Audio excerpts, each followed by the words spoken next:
Is it possible for us to have 7 billion humans that are eating optimally? Like, maybe that's the question. Nutritional elite. Oh, God. So that's an interesting point. Like, when we're having these kinds of discussions, are we having an argument about like what's going to help the world or what's going to be most healthy for everyone? Or are we really having a discussion or debate about like what is the way to join the nutritional and ethical elite so that you are pure and healthy?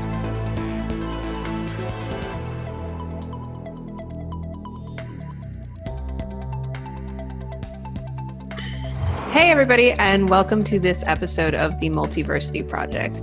We are a podcast/YouTube channel that is hosted by and for internet citizens, and we're focusing on learning the information that we need to navigate this new post-industrial information society that we're living in.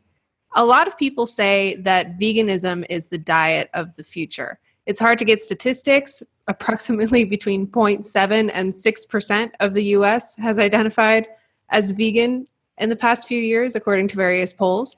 But it is undoubtedly on the rise in public consciousness, with many fast food chains, major brands adopting vegan options.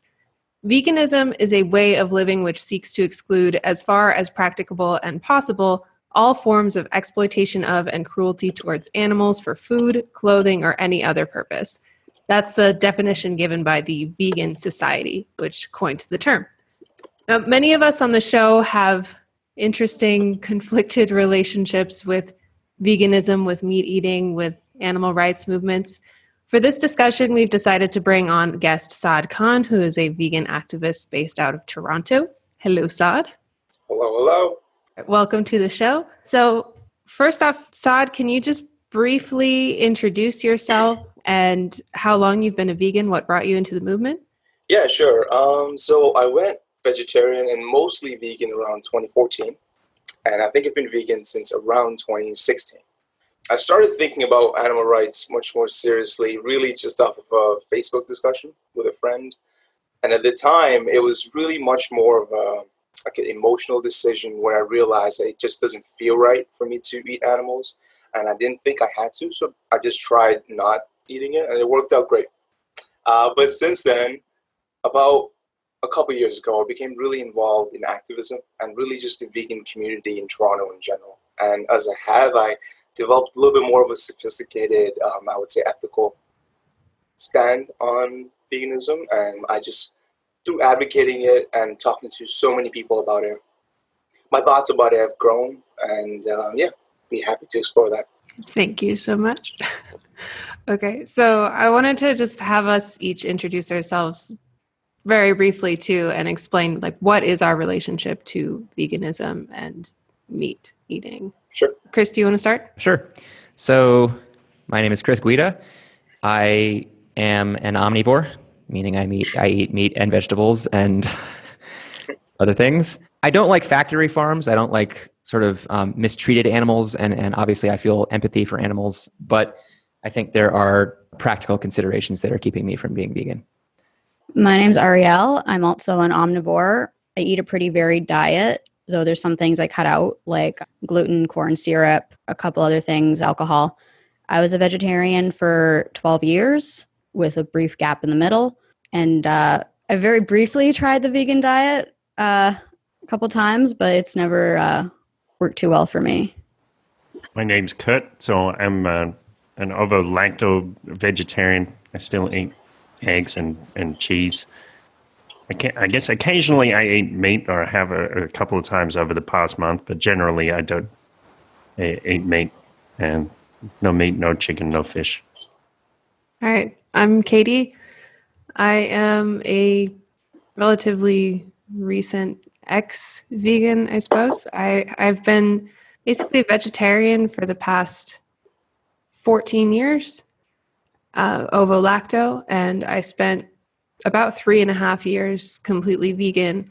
I started having some health concerns, which may or may not have been related, but I found animal products to be helpful in getting over those. So now I'm consuming some eggs, fish oil, collagen, and unfortunately, since I've given up on the vegan label, it's been a lot easier for me to justify eating things like dairy products, even though I don't have a pure reason. So that's where I'm at. So basically, we are framing this as a vegan discussion rather than a veganism debate, because all of us are falling pretty far across the spectrum. But before we dive into the ethical concerns, the health concerns, environmental concerns of veganism, we wanted to give Saad just a little bit of a chance to talk about your experience in the vegan movement and some of the things that you've been engaged in that have been most impactful. Sure. I think what I didn't realize initially when I went vegan is my activism, a lot of it has been focused around slaughterhouses. So whether that's going to vigils or mostly just around vigils, or talking about essentially the slaughterhouse process itself. I think there are ways for us to farm animals that are more humane, but ultimately speaking, for majority of the cases, they end up in the same kind of slaughterhouse, and they go through the same process. And what I want to press, if I'm going to offer something to discussion, is the question of what is it about animals that, if it was true for human beings, that would justify us treating them in the way we do, basically. So I don't see essentially that's the discussion I want to have, essentially, is the ethical question. Yeah, could you clarify a little bit what you mean, like, by if they were human beings? Do you mean like... Right. Yeah, so my question basically is, what trait do animals have that if humans did, that it would make it okay for us to repeat the same kind of conditions we do for them for our optimal health, essentially. So why do we treat animals differently from other humans, basically? Basically, yeah. What is the trait that they have that makes it okay for us to treat them differently? Right. What justifies it? Mm-hmm. Saad, one thing I was wondering is, how do you define veganism? Because I know reading a lot of the stuff, it seems like there's some controversy around questions like honey and wool. Like, what is veganism for you? Yeah, so I think it really is about what is practical and possible. So specifically when it comes to honey, I think it's really easy for me to avoid it and not have it a part of my diet, so I don't have it part of my diet. But there are certain things like medicine, for example, which aren't vegan, that I do use. And really it comes down to, again, that question of what is practical and possible for you. Okay, cool. So going back to your activism, what kind of activism have you done? What do you think has been most impactful that you've done? You said you went to slaughterhouses, so that's pretty much what you focus on? Well, there's a lot of that I have done, but there's also like the chalktivism stuff that Ariel was mentioning earlier, where basically we just go and do chalking certain messaging. I found that was really effective, actually, because what ends up happening, the actual act of chalking is something, but just people are watching us doing it while we're doing it, and it sparks a lot of conversation that isn't very adversarial because it's other people approaching us type of thing. I like that. I also like cubes. Have you guys heard about the Cube of Truth? I don't know what that is. Oh, okay. Well, it's usually around Dundas Square when it's happening in Toronto, but it happens all over the world. And essentially what it is just you get a group of people who hold TV screens of slaughterhouse footage, and that draws a lot of people. And usually they set this up in a very popular area like Dundas Square or anywhere where there's going to be a lot of foot traffic, and essentially just draws eyes. And when people come and watch that, again, that's the impetus for us to start conversations about what happens to create animal products. So I've done that a lot, and I found that was effective and interesting. I've seen that in Britain and Leeds, people standing there. A lot of the time they wear anonymous masks or Guy Fawkes masks, and they have like three or four televisions holding them in their hands. And what did you call it? Tubes? Cubes. Cubes. The organization is called Anonymous for the Voiceless, and they put on these events called Cubes of Truth because people organize themselves in a square so that there's like activists basically facing out on all sides.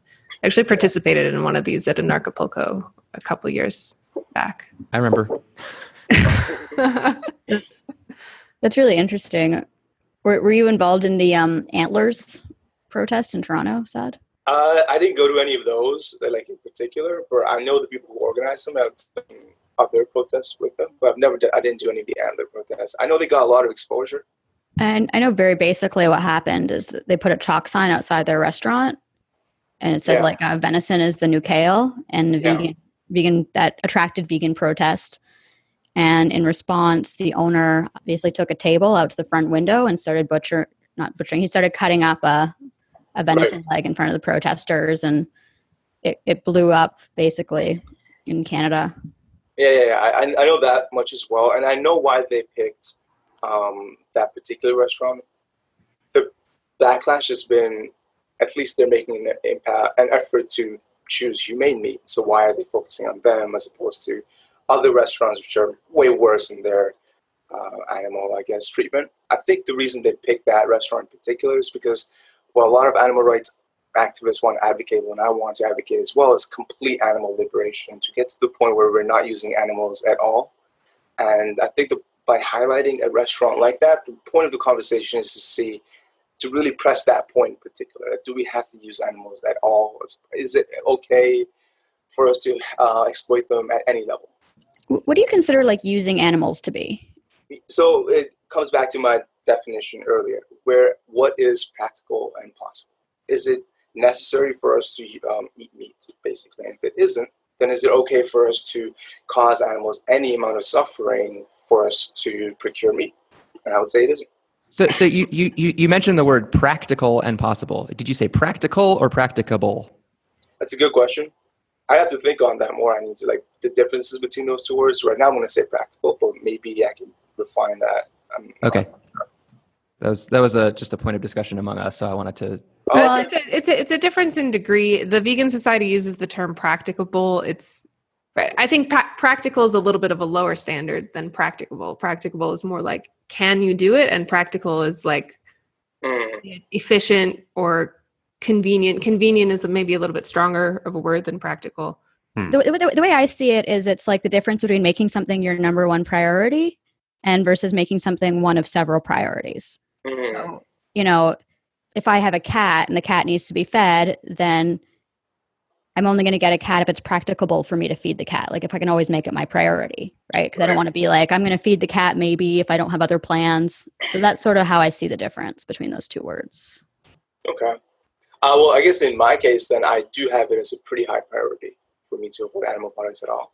I wouldn't advocate that for everyone, but for myself, that's what it is. Okay. I may be interested in getting more into. I do have another follow-up question about the using animals. I wonder, do you consider companion animals to be used or exploited, like dogs, cats, or work animals like horses? Yeah, that's something I've been thinking a lot more about, and I think I might refine my thoughts on that in the future. But at least for now, I think a lot of companion animals. I don't think I will get another one. We have a cat in our family, in our house. I don't think I'll get another one. A lot of that is because I think the more important question comes to do with breeding.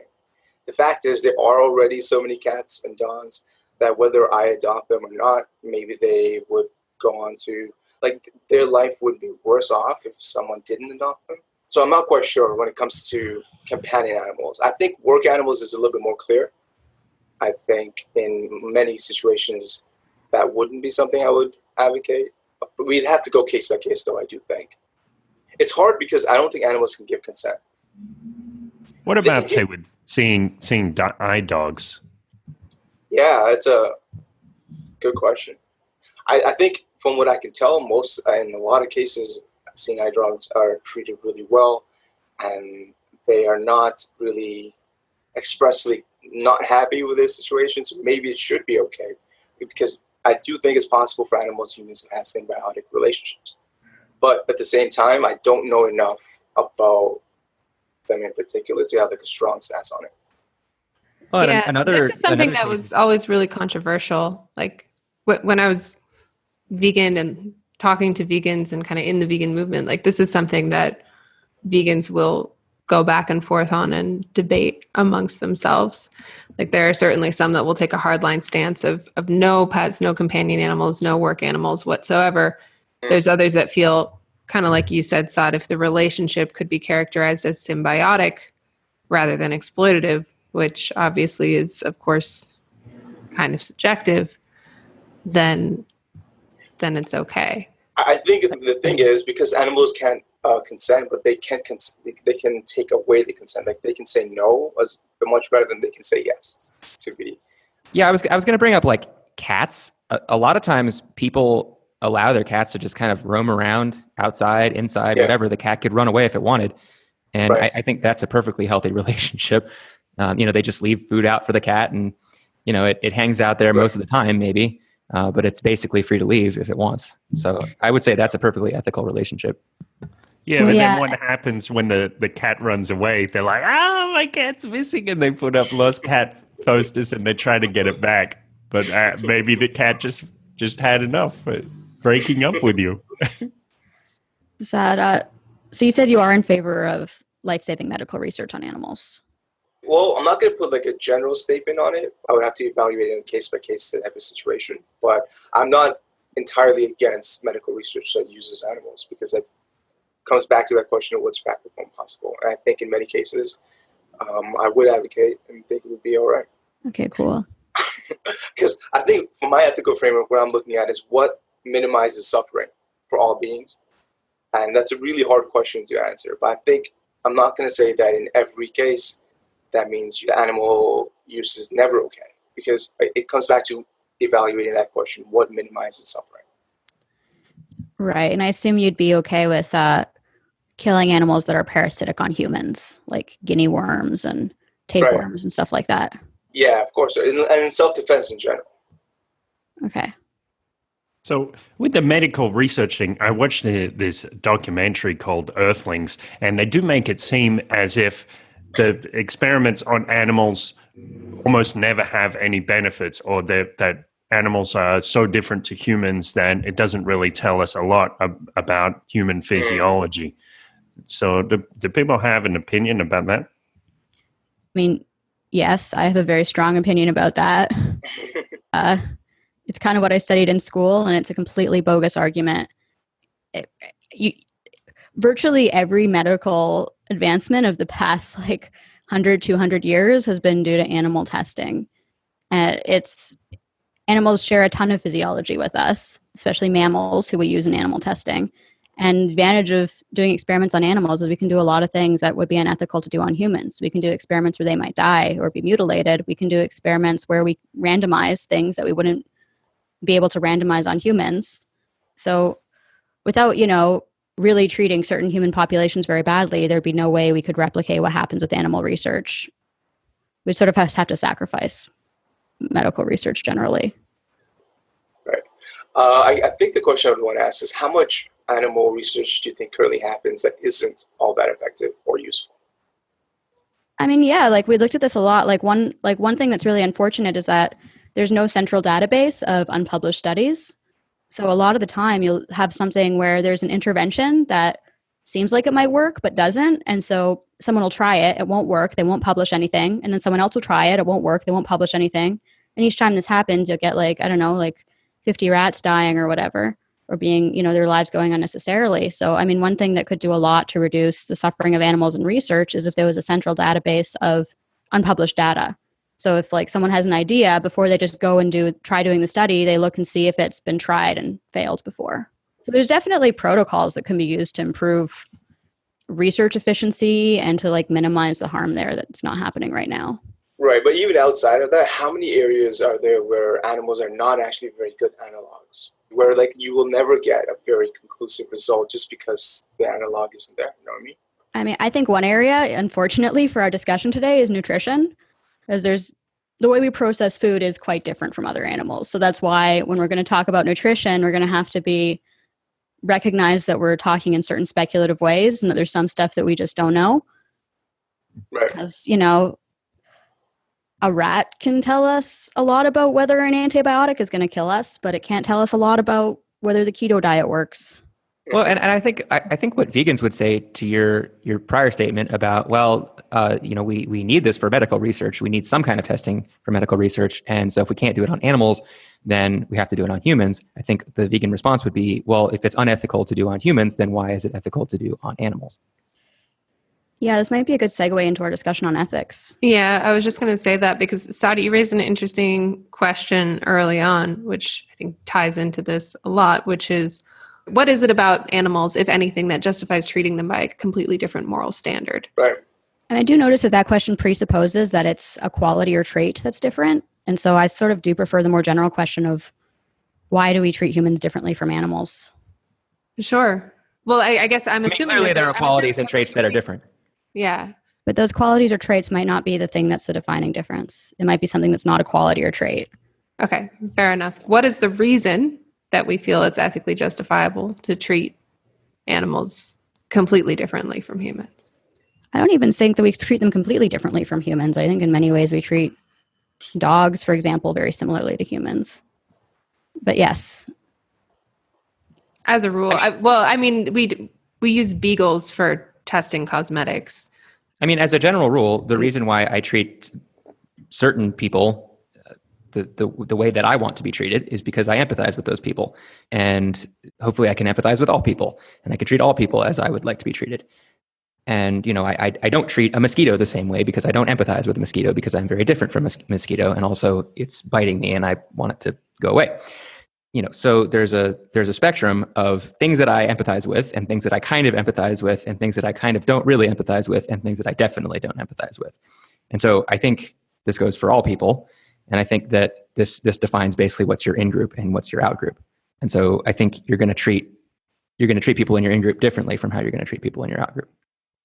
Right. So if they are just human beings, just people that are in your out-group, and it's harder for you to empathize with them, at what point is it okay for us to use force in the degree that we do with animals? That's really kind of the question, right? When is it okay for us to kill them? When is it ethically justifiable? We kind of do treat animals really well when it comes to like our companion animals, like Ariel was saying, but there's 56 billion farm animals that are killed every year. And if the conversation was about 56 billion humans that were killed every year for food, I think it would be very different. So what I'm trying to ask is if it's about our ability to empathize, right?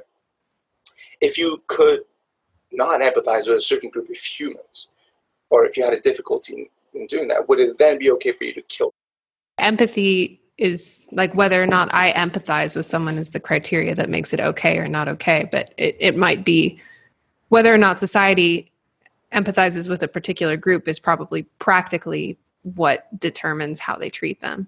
But it doesn't have a bearing on the okayness of it. Sure. Then what does? Well, okay, so when I was vegan, this is just from my perspective, I had a pretty clearly defined framework for myself, which has since, fallen apart and gotten muddy. But I gave a lot of thought to this at one point, because I was also really wondering, like, what is it that makes animals different from humans or something like that morally?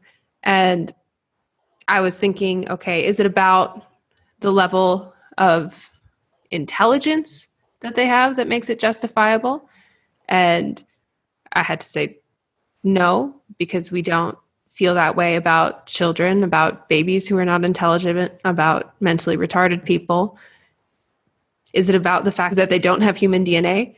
That seems kind of arbitrary to just treat beings one way because they have human DNA or don't. I think if we encountered an alien species that we could communicate with perfectly and clearly had capacity for emotional suffering, I would hope that we wouldn't slaughter them indiscriminately like we do animals. Is it about something else? Like, I really couldn't see a reason. Every reason that I could come up with counterexamples where I wouldn't feel okay treating a being that way. So what it came down to me was sentience and capacity to suffer. And I think that's what it comes down to for a lot of vegans is, does the being have a subjective experience that matters to them? Do they have some kind of individuality? And if they do, like, can you meaningfully harm them? Are they causing suffering? And I think that suffering at least deserves moral consideration, no matter who it's coming from. Saying this as a hypocritical ex-vegan. Yeah, I mean, this whole thing is sort of why I disagree with this framework of like, we need to find the trait. We need to find the trait that's different.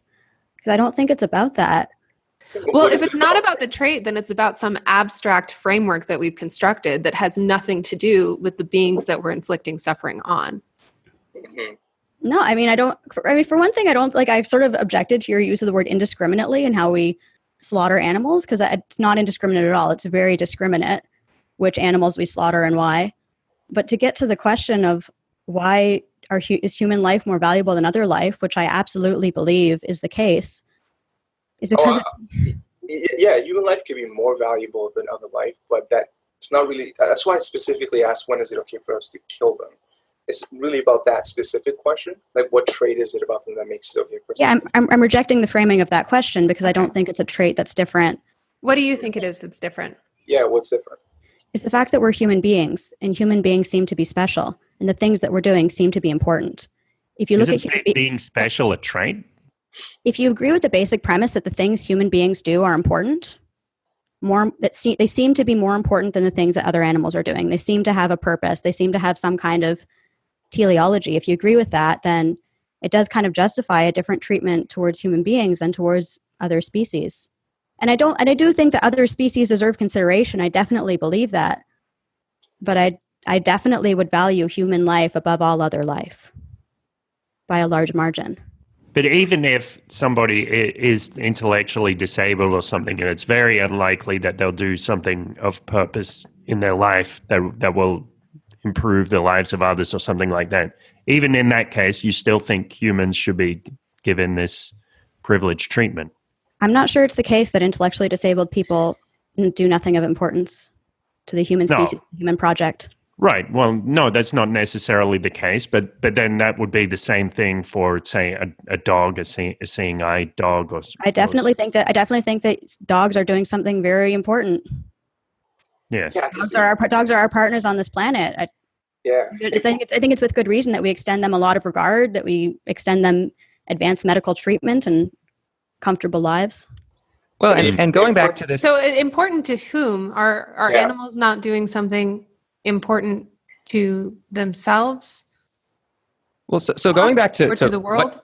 what traits set us apart from humans and animals, I think that humans do have certain traits that animals don't have. And Ariel pointed to this with, the human project is doing something special. That's not a trait. I'm not done. Let me finish. We had 3 episodes about the 8 circuits of consciousness. Okay. And we talked about how animals have maybe circuit 1 and circuit 2 and maybe 3 and 4 or something like that. But they definitely don't have these higher circuits of consciousness, which allow them to do metacognition and think about thinking. And I think that's what humans are doing. And I think that's why the human project is special. I mean, the reality is we're in this world and we don't know what's going on and we don't know where things are going and we don't know why we're here.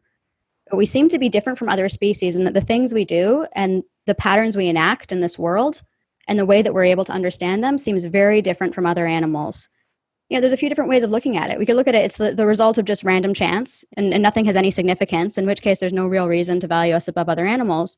But there's also no real reason to be with a moral system like veganism, or we can say that there is a purpose, that the human species is doing something that we don't fully understand. I mean, one possible thing could be one way to look at humanity is we could be the reproductive system for life on Earth. All multicellular life will be dead in 800 million years unless humans are able to expand it to other planets. So one way of looking at it is humans could be the gonads of the Earth.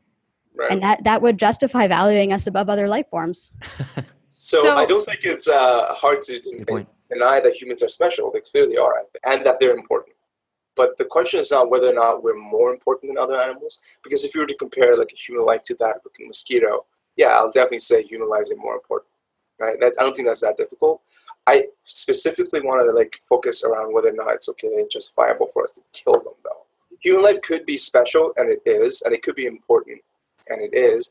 But other lives are important as well. And what traits would they have to have where it gets to the point where it's okay for us to kill them? That's really the question.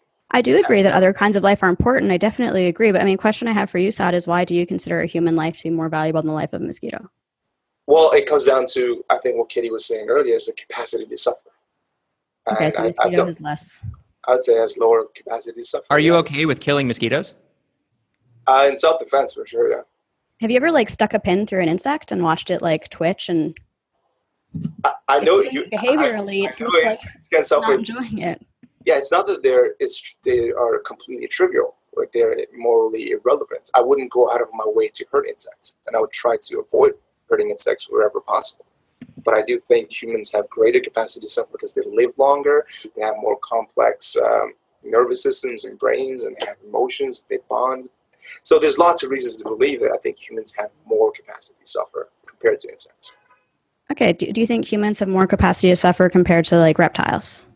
Yeah, I would say probably so. Okay, compared to compared to other mammals. I guess then we'd have to look at like, which mammal in particular, and then it'll get more complicated if we're looking at something like an orca, for example. I just don't know enough there. I would definitely agree with that. So you would say the complexity of the brain is for you the metric of how valuable you'd value a particular form of life. Maybe, but when it gets to at some point, it gets really difficult and I like my knowledge of biology, I would say, isn't there yet for me to, and even just subjective experience, how's the difference between certain animals is really hard to say. At some point, the areas of the conversation is pretty gray and speculative, but some differences are more obvious, like that of a plant or that of like an insect, for example. It's a little bit more clear that there's a difference of type there. So are you saying that plants suffer? I don't think they have cognition. I don't think they have sentience. So the way they suffer is different. They definitely can react to stimulus. And there's a way you could call that suffering. Like they can respond to damage to themselves and stimulus. To sunlight. So, yeah, to sunlight and things like that. So they can respond to things like that. So, but I don't think that's suffering as such. I've never seen a plant suffering. Yeah, suffering has to be defined by like the experience of the plant. And we don't know what the internal experience of a plant is. We did a whole episode about the possibilities of plant consciousness and plant. But we should just assume that it's not there because we don't understand it. I didn't say that, but there are reasons to assume that it's not there, not just because we don't understand, but because their nervous system or what they have is much more simple. It's not centralized. And I disagree with that. But we can. Okay. Even if we're going to assume that plants do suffer, we'd kill less plants if we stopped feeding animals to eat the animals to kill them. Right. Because we lose an order of magnitude of energy every time we go up the trophic levels. It's more complicated than that, but I mean, I kind of want to stick to this question of suffering. I mean, it seems like if with my own life, if I were to govern my own life of like, I am going to optimize for minimizing suffering, and I'm not going to care about any other emotional experience or any other goal or any other anything. I'm just going to try to avoid suffering as much as possible. That's not how I would want to live my life. Why should avoidance of suffering be the basis of an entire moral system? Like, why should suffering be the emotion that matters the most? Yeah, I don't think it's the only thing that matters. That's not the claim that I'm having. It's not the position that I have. I do think that minimizing suffering is a very important thing. Yep. So the reason why I brought up plants and how they might be conscious and they might be sentient is because Saad asked the question, why is it okay to kill animals? And so I'm trying to figure out which form of life Saad is okay with killing.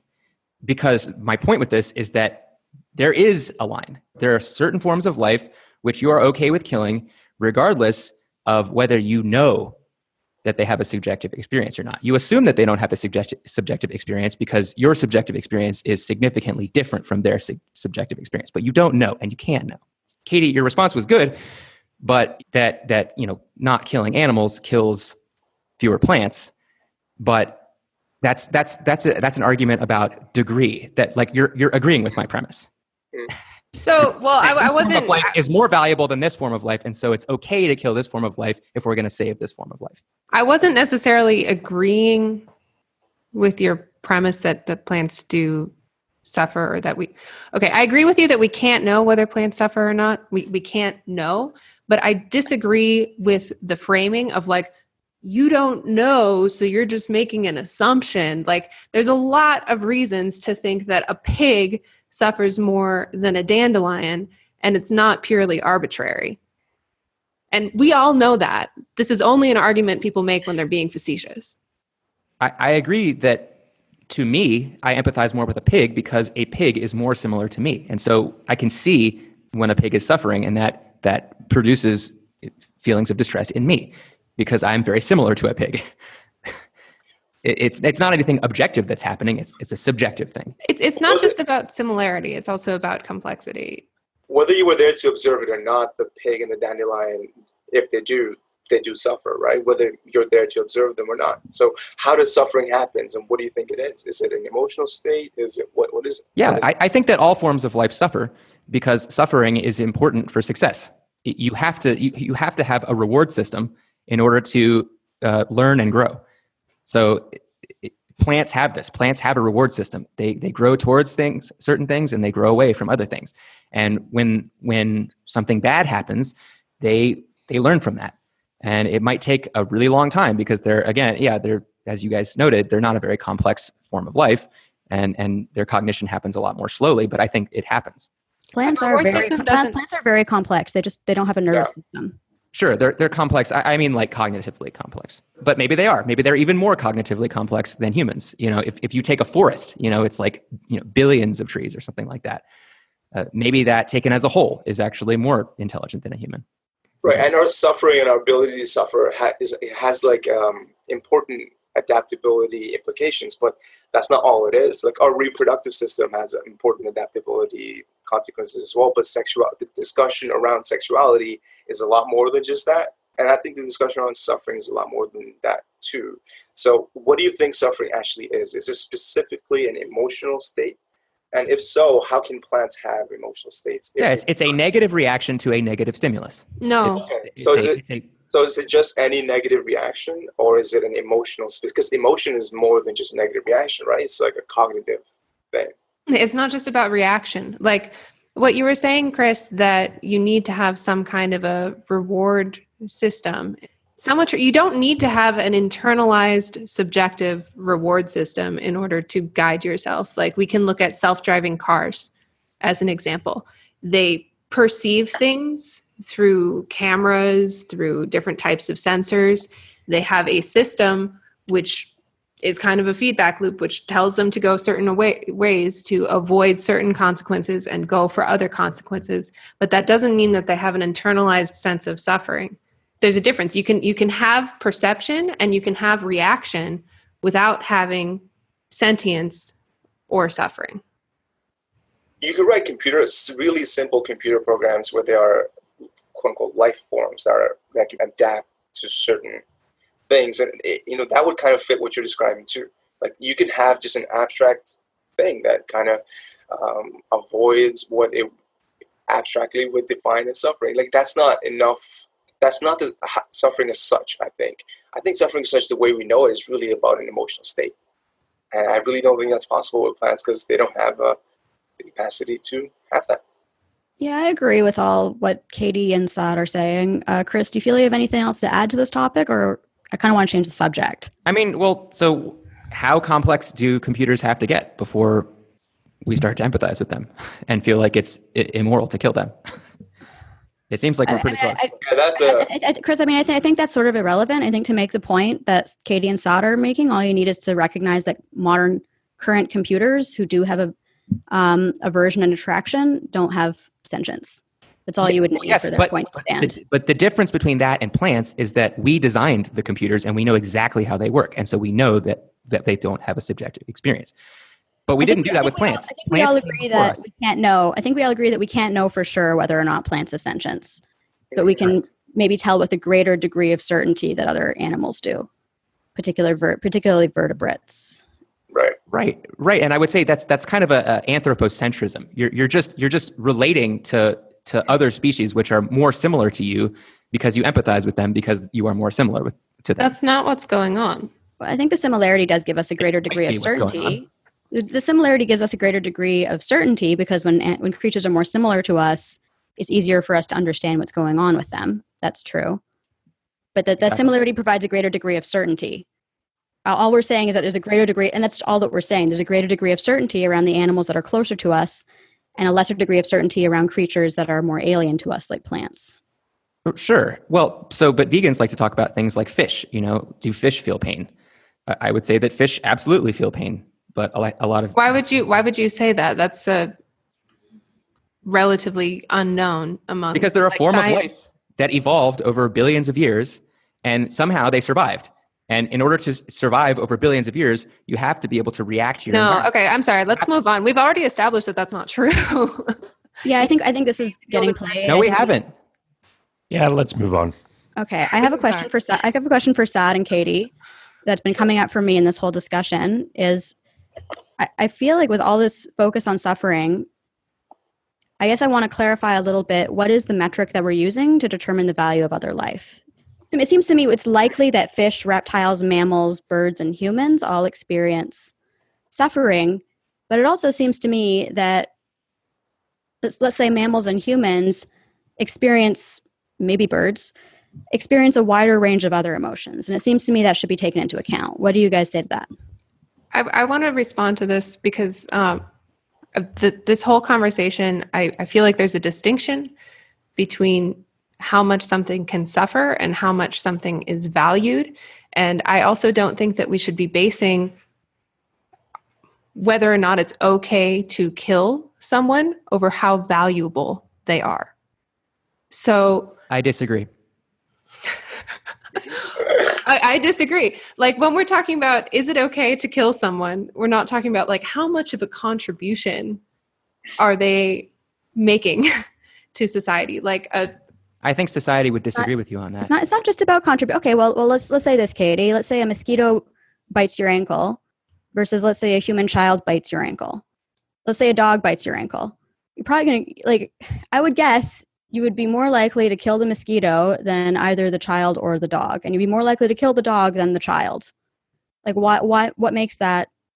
Yeah. Is that wrong? Am I making an incorrect assumption there? You're not wrong, but I don't know that I'd use the term valuable for the reason why I wouldn't kill a child. So what is the reason? It's clear that society values for certain. I'd like to hear Katie answer the question. Yeah.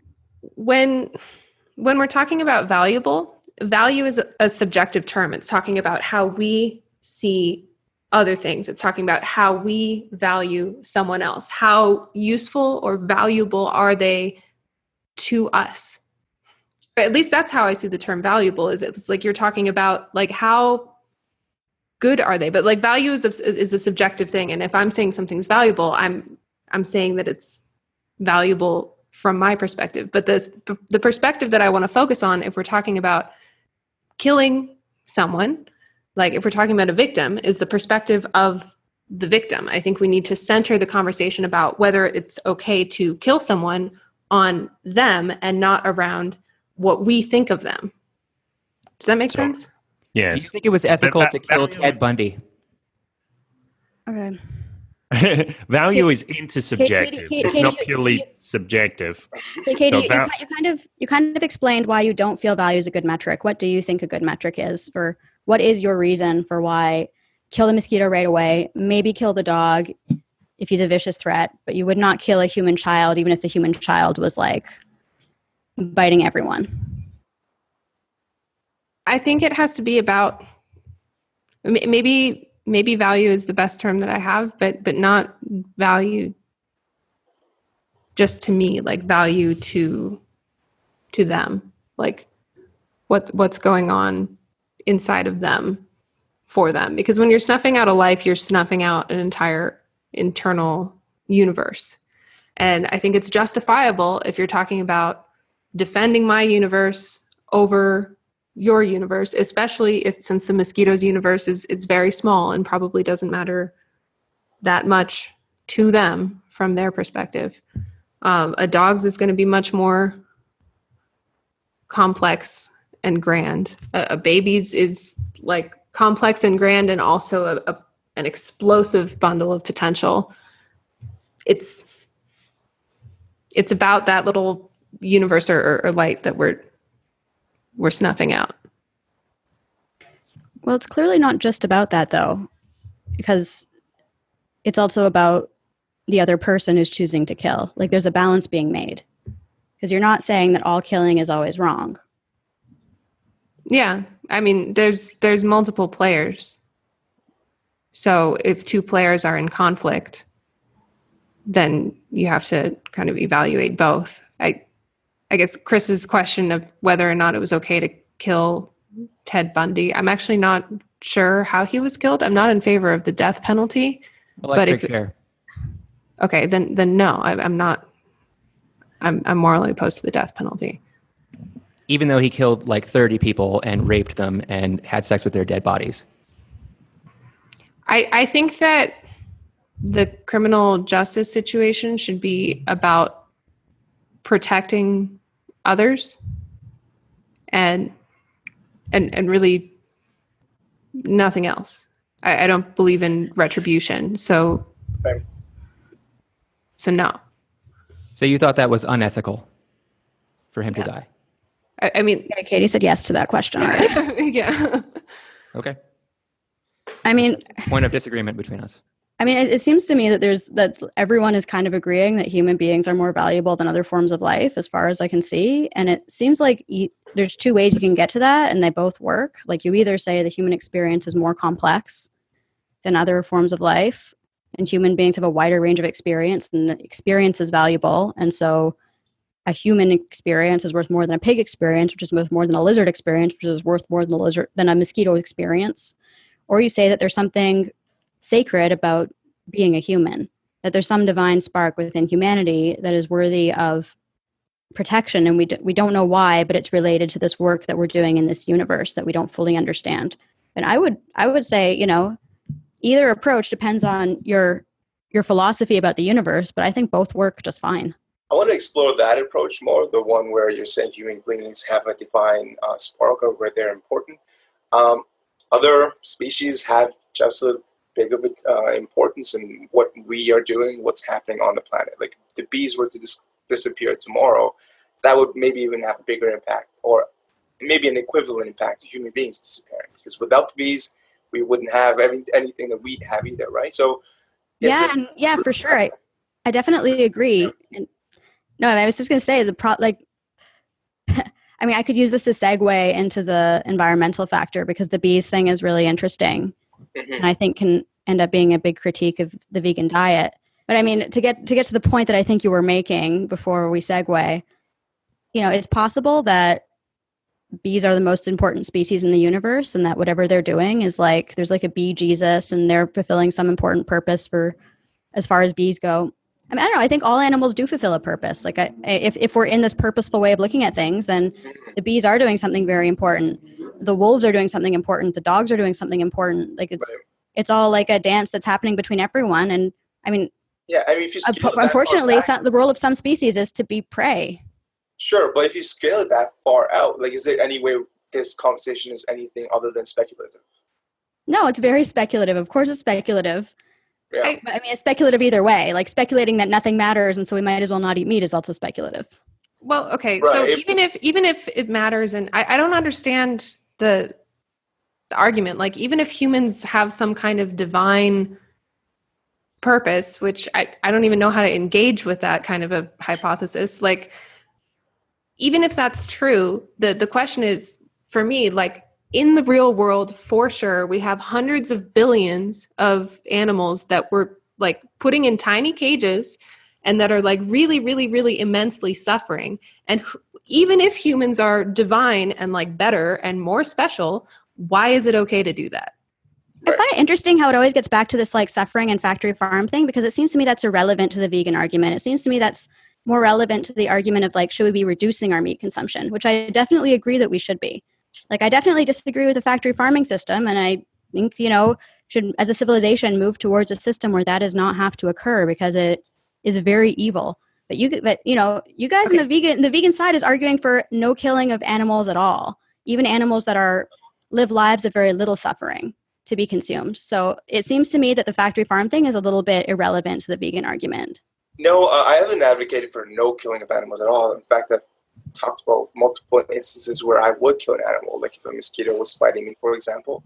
And you're right. I think a lot of people would say that we should eventually move towards a world where there is no factory farming. But why is it okay for us to consume animal products today?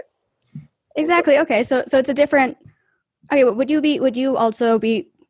have a problem with someone consuming pasture-raised grass-finished beef? I would say, yeah, I would, because in most cases, even if the animal was raised perfectly well, and for giving all the benefit of the doubt, they still end up in slaughterhouses, and they still end up going through a lot of suffering, the way that they're killed, and they still have a desire to live. There's definitely ways to raise farm animals that don't require the... But they're not slaughtered? No, they are slaughtered. They have to die to be consumed. That's how it works. Right. I mean, there's ways to do it where their suffering is definitely minimized. For sure. So, There's yeah, gradients of suffering. That's undeniable.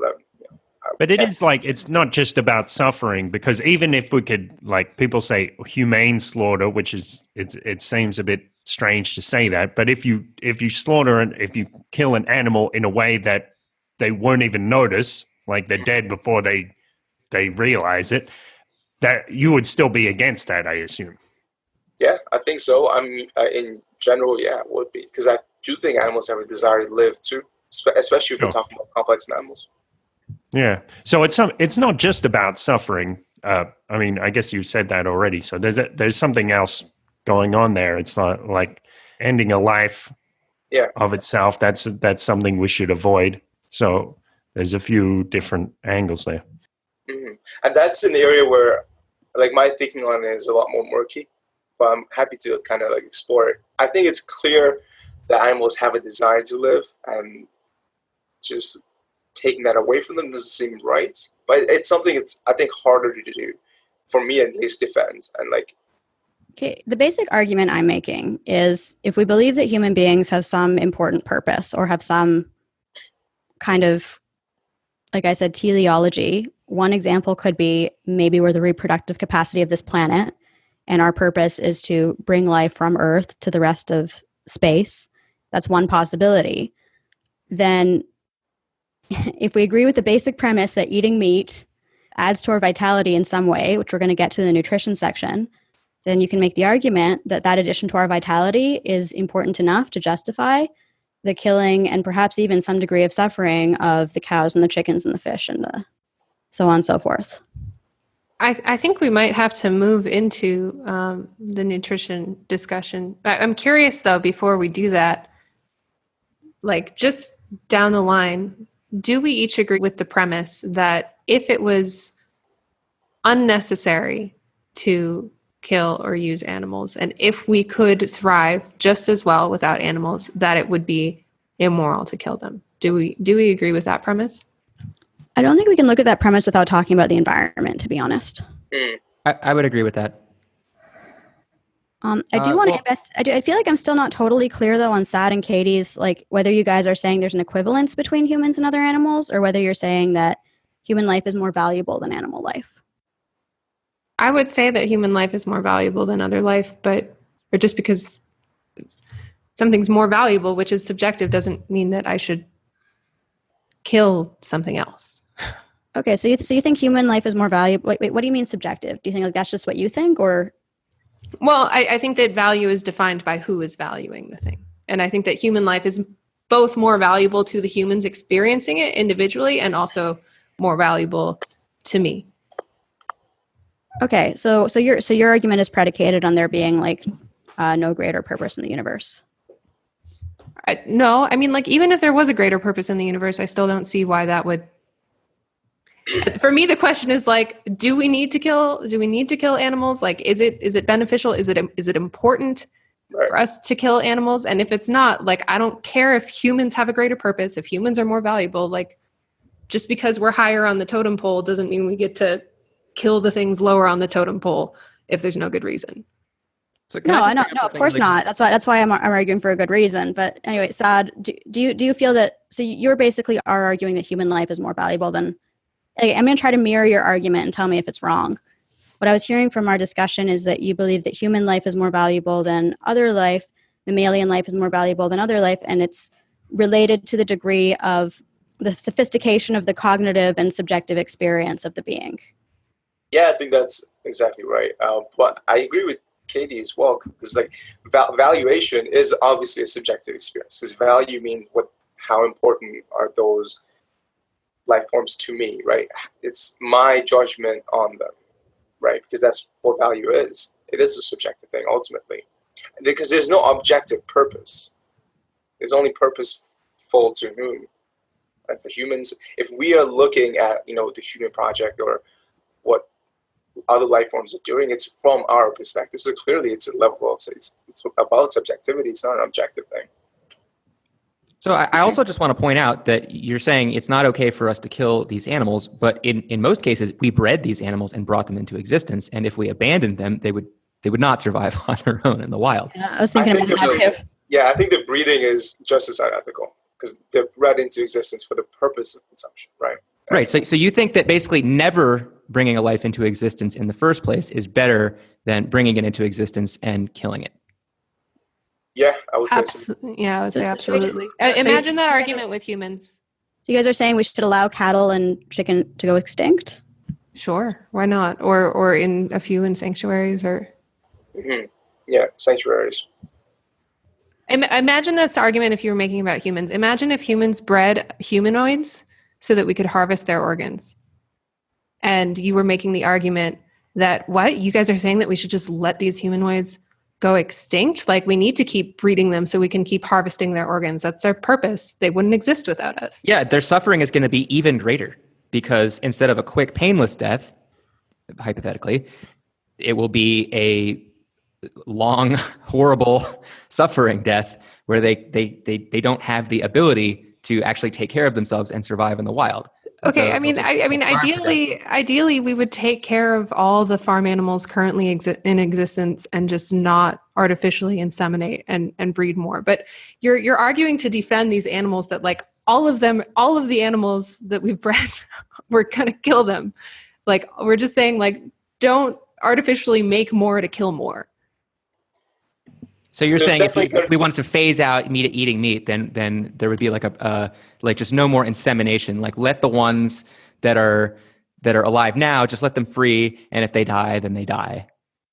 I mean, this argument seems predicated on like elevating suffering above all other forms of experience. Like, it seems to me that, like, if you're raising a pig to be eaten, but the pig has a life of satisfaction, and I read about some of these farms that do things in a better way, and like they're running around in like the fields and in the forest, and they're rooting around in rivers, and it's good for the ecosystem. And if it seems to me that a life of like a balance of positive experience, even one that ends in death and maybe some suffering and pain, is still a net good, especially if it brings nutrition to other beings. That seems to me to be a net good. And it seems that the only way to say that's not a net good is to elevate suffering to like almost like place it as above everything else, which I don't understand. It's not just about the suffering, because if this animal is truly having a very positive experience, then it probably wants to continue having it, and it's us robbing it from its ability to kill it. Right?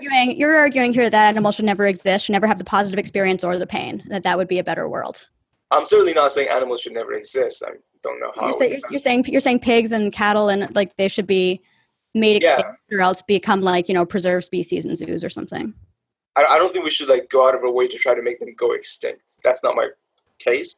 But the 56 or whatever billion animals are killed every year right now in the factory farming. It's almost entirely factory farming. My question wasn't about factory farming. It was about pasture-raised pigs who live lives that are on balance, positive lives. I don't see why you should say a life like that just shouldn't exist. I'm certainly not saying the life shouldn't exist.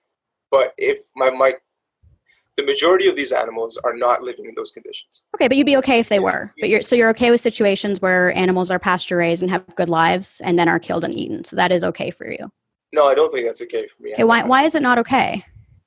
Because I don't think you need to kill them at any point. And if they're, like you're saying, they're having a positive experience and they're enjoying their life, they probably want to continue that.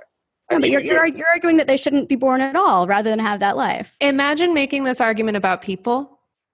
I think people are different, Katie. I know, but we've established that you think people are different, and we've established that Saad doesn't think that the differences between humans and animals are such a great moral difference that it's okay to kill them.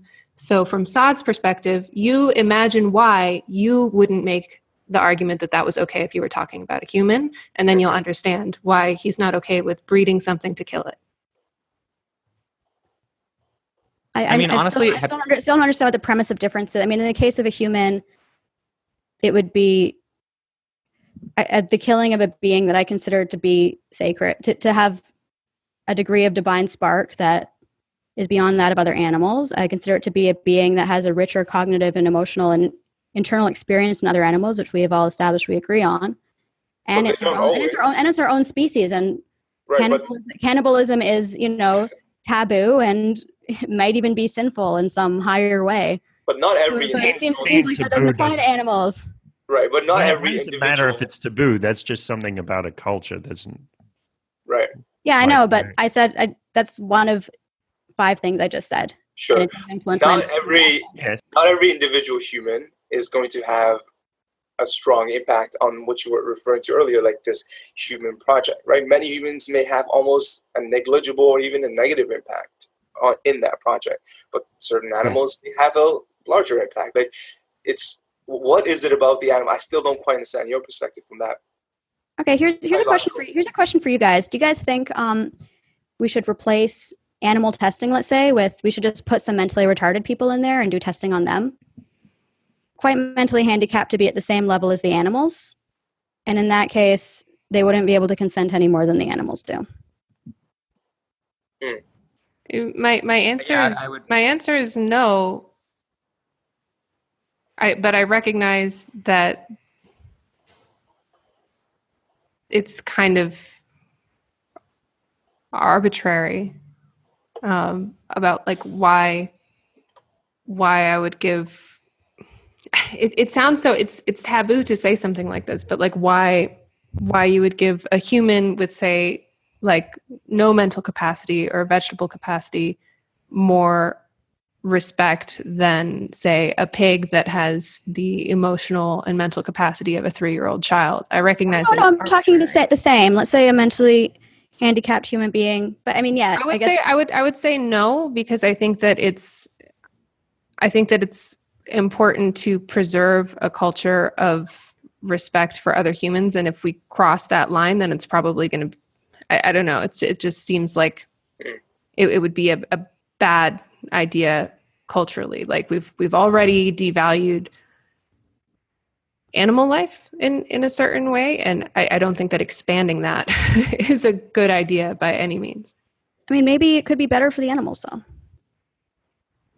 So can I just raise a point? Like, so we're assuming that the animals don't want these lives. But I think if I were an animal who was bred for food and somebody came to me when I was a kid and just said, hey, the whole reason why you exist is because you're going to be somebody's food someday, I'd probably be like, that's weird, and I'd probably struggle with it for a bit and then probably accept it. And then I'd be, as long as my life was happy and, I could eat whatever I wanted, I could roam the fields and eat bugs and whatever.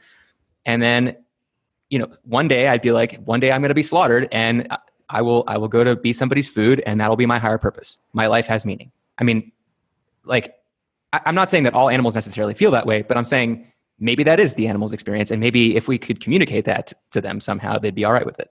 I think you're assuming kind of a priori that animals don't want to be slaughtered, especially animals who were brought into existence in order to be slaughtered. Okay, again, just like imagine you were talking about a person, and I think it would be a fair assumption to make. Human beings are different than animals, Katie, and even. No, I'm talking about me. I'm a human being. If somebody said, you are somebody else's food and this is the entire purpose of your life, I'd be like, okay. Really? Yeah. I wouldn't. And the other thing I want to bring up, which is a similar point, it's exactly the kind of argument people made in favor of slavery. And we can get into that. Yes, obviously slavery was bad. But the other thing I wanted to bring up is that you're assuming that animals have a problem with being killed, even if they don't realize it's happening. Kurt said that earlier. Like, what if you kill an animal and they're just dead? Like 1 minute they're alive, 1 minute they're dead. For me, when I picture that, I wouldn't mind at all. The people who would mind would be my relatives. And that's why human societies ban murder, because the people who care about you are the people who get violent after you die. You don't care. You're dead. It's worth noting that like prey animals have a different relationship to death and to life than predator animals do. Is like if you're a wolf in the wild and your wolf cub dies, that's a really, really big deal, because wolves invest a lot into their offspring versus if you're a rabbit in the wild and like your rabbit baby dies, mama rabbit doesn't care very much. She just pumps out more baby rabbits. So it's like to prey, like they don't necessarily have the same relationship to their life and to the life of others of their own prey that predator animals do. And humans are like, we're like super predators in that way, at least. We're super like, whatever, I don't know what they're calling it now, but like a K reproductive strategy. Because our offspring are like, we invest a ton of time into human offspring and they're super valuable, especially in modern I don't think times. that's the case with cattle, though. With cows, cows really love the young. Right. Exactly. This relationship between humans and animals kind of strikes me as almost like a parasocial relationship. Like there's all of this humanity that's being projected onto these animals, and we're assuming that they're so much alike us, but maybe they're not. We don't know. Yeah, that's right. We don't know, but we have to go on what the information that we have available. So we try to look at things and see the similarities there and try to relate to the greater world. I'm getting a little bit aware of the time. Do we want to move on to health maybe? Sure. Katie, what do you think? There's Yeah. something more to say.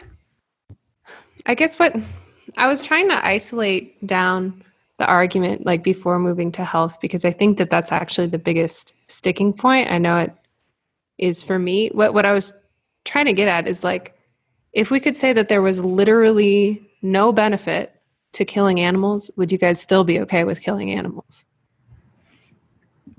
No, but I definitely think there's benefits on ecosystem levels, health levels, a lot of different levels. I'm arguing for it because I think it's important and there's benefits. And I think we'll see that when we get into health and environment. I get that the reason I was trying to isolate it is because a lot of this argument, like people have been trying to argue that like animals are fine with being killed. Like what's the problem with killing if they don't know it, stuff like that. And I'm just trying to establish that like we at least recognize that like killing in and of itself is a negative to be weighed against positives. So yeah, of course. I feel like I've said many times that I consider animal life to have value and to be worthy of consideration, differentially so, depending on the complexity and subjective experience of the animal. But I mean, I do think that the experience of existence of the animal is a factor and is a good. Like I think a pig having a happy life, rooting through the river and running through the fields, is also a good to be considered. Like versus that pig not existing at all. Yeah, I'm with Ariel. I mean, if there were absolutely no negatives if there were no benefits to killing animals, then of course I would be against it. But number one, that's not the case. And number two, you can't actually ever know for sure whether something is going to have a benefit or not. But yeah, exactly. Like it's complicated. Yeah, I agree with Chris. Like if pigs were born screaming and no matter what, they seem to have lives of torment. Like if there was something about being a pig that was just like inherently tormentful, I think that would be, that would be a difference from what we currently have now. That would be definitely in favor of veganism from what I can see. But that's not the case. Like it seems like it's possible for these animals to have happy lives too. And for me, even like, the question of like, is a cow or a pig or an animal that has a happy life and then gets consumed and provides nutrition to others, is that more valuable in the world than having that animal never exist at all? I think that's a pretty telling question in my view. Yeah, and I think it's important to point out that the vast majority of farm animals do have pretty miserable existences, and I'm not okay with that. Yeah, like 98+%. And I think it's also important. They do, and I disagree with that. But again, that is irrelevant to veganism because vegans are saying there should be no animal consumption. It's not irrelevant because the reason why factory farms exist is because they're efficient. You can produce a lot more animals on a lot less land with a lot less resources if you pack them into tiny cages and treat them like products on an assembly line. And the type of thing that people are arguing for with like happy animals, happy cows, happy pigs rooting around, like it's not clear that there's actually it seems pretty clear that there's not anywhere near enough land in the world to do that at anywhere near our levels of meat consumption. So maybe that doesn't mean that anybody needs to go vegan, but if you're arguing for that, you have to, in conjunction with it, argue for a huge reduction in animal product consumption. And that means that at least some people are going to be vegan.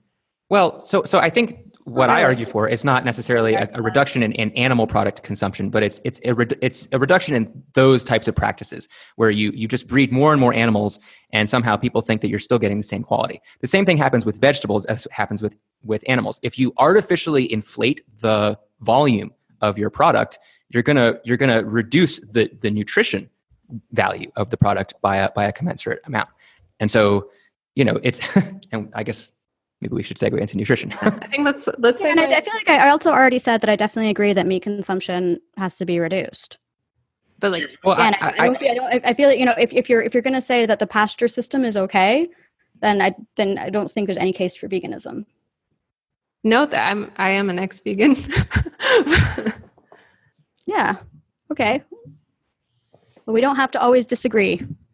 Sorry, a lot of me is, speaking of, I have like, 4 years of vegan framework and vegan mindset and vegan arguments in vegan emotional associations in my mind. I get that. And I mean, sorry, Saad, go ahead. I was going to say, I think if you believe that it's absolutely necessary for you to eat meat, and if you could be reasonably sure of that, then by my definition, it would be vegan for you to kill animals in the most humane way possible. I'm not sure it is necessary. At least it seems to not be necessary in my case. So in the case of the pasture-raised animals, I would say that it's true that now that I'm thinking about it more, it's probably better that this animal exists as opposed to it doesn't. But it also means that if this animal is having a positive experience, that for the animal, that's a valuable thing. And for us to kill the animal and remove the remainder of its positive experiences that he or she would likely like to have, we had to evaluate that as well. It's not just the suffering, it's the fact that there was a life there and we're choosing for that life to not be. That's a consideration as well, if that makes any sense. It's not just about the suffering.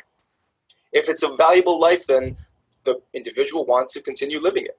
I get that, but I mean, if we're going to say that we're not going to slaughter and consume it, then there's no incentive for people to raise that pig in the first place, unless you have a very small number of pet pigs, I guess, on produce farms, which could be possible.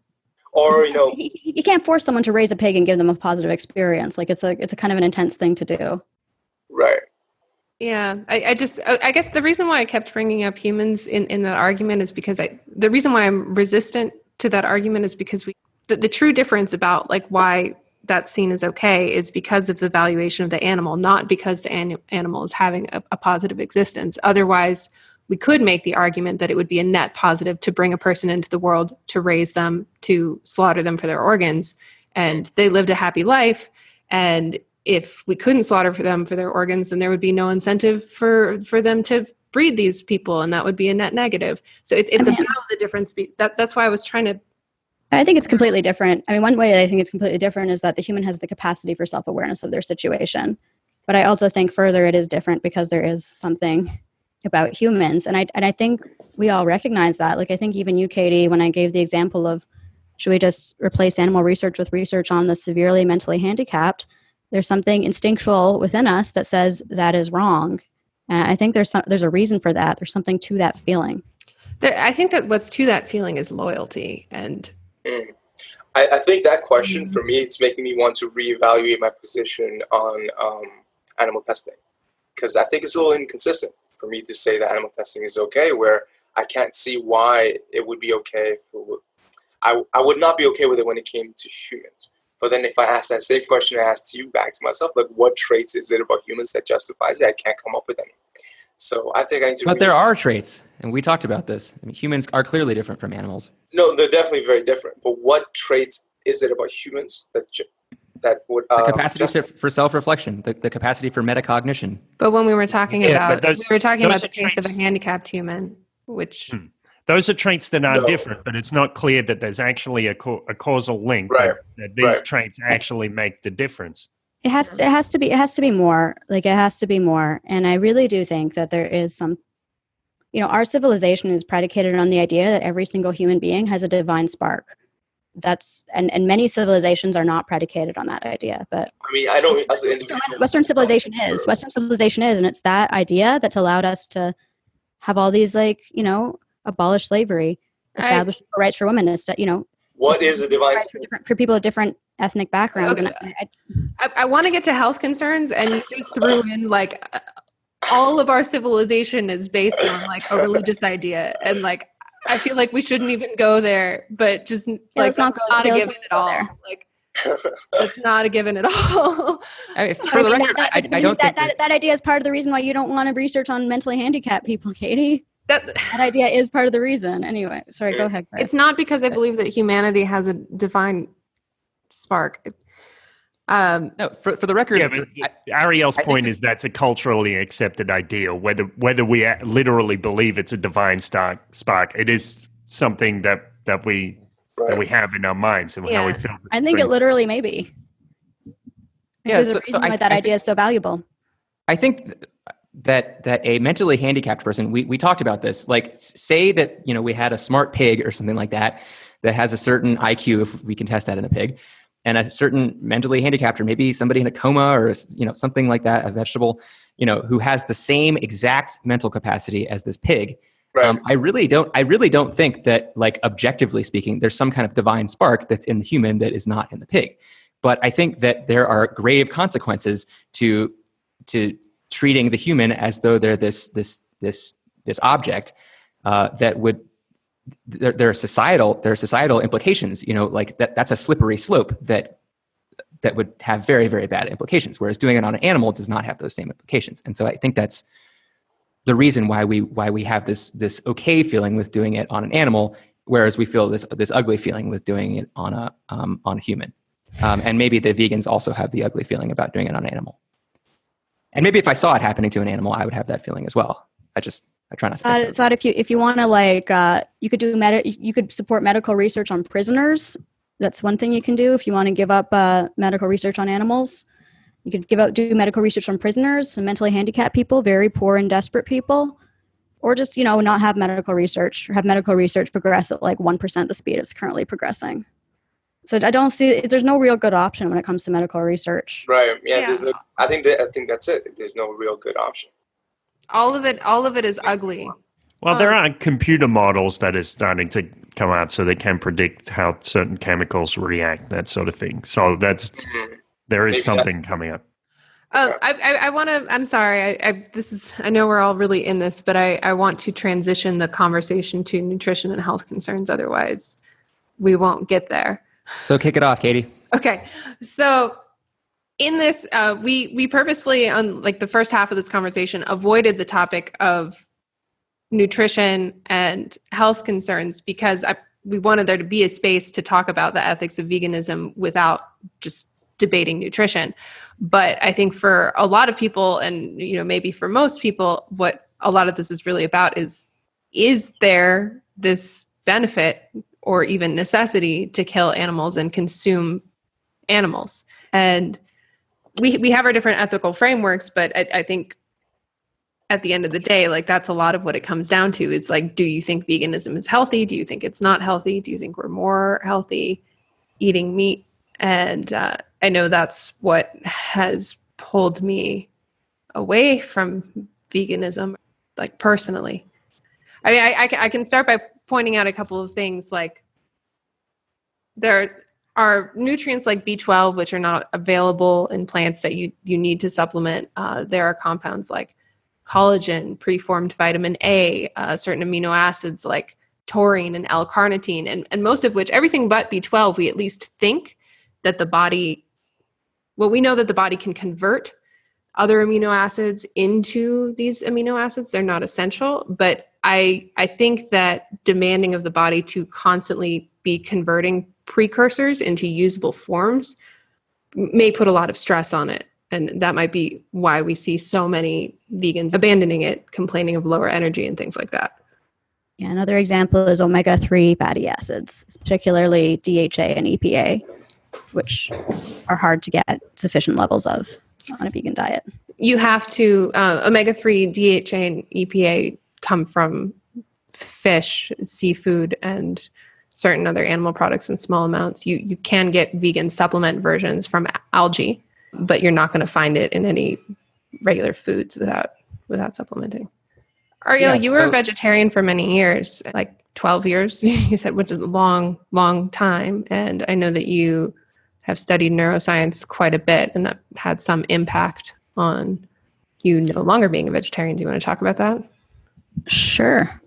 Ironically, I think I was suffering from some mild cognitive issues while I was studying neuroscience because I was vegetarian.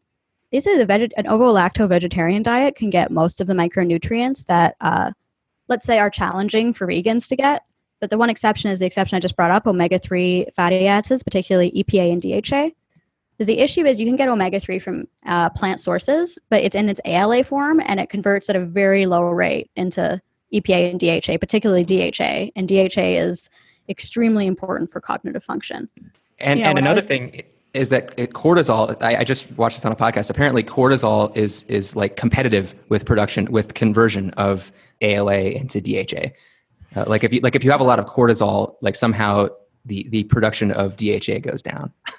Ooh, yeah, that's rough because I definitely had a lot of cortisol also in university, but I had like trouble focusing and, mental fog a lot of the time and low energy levels. And I just found when I reintroduced fish, because I was pescatarian for a year or two, I just felt so much better. Like my energy levels were so much higher and I could just think so much more clearly.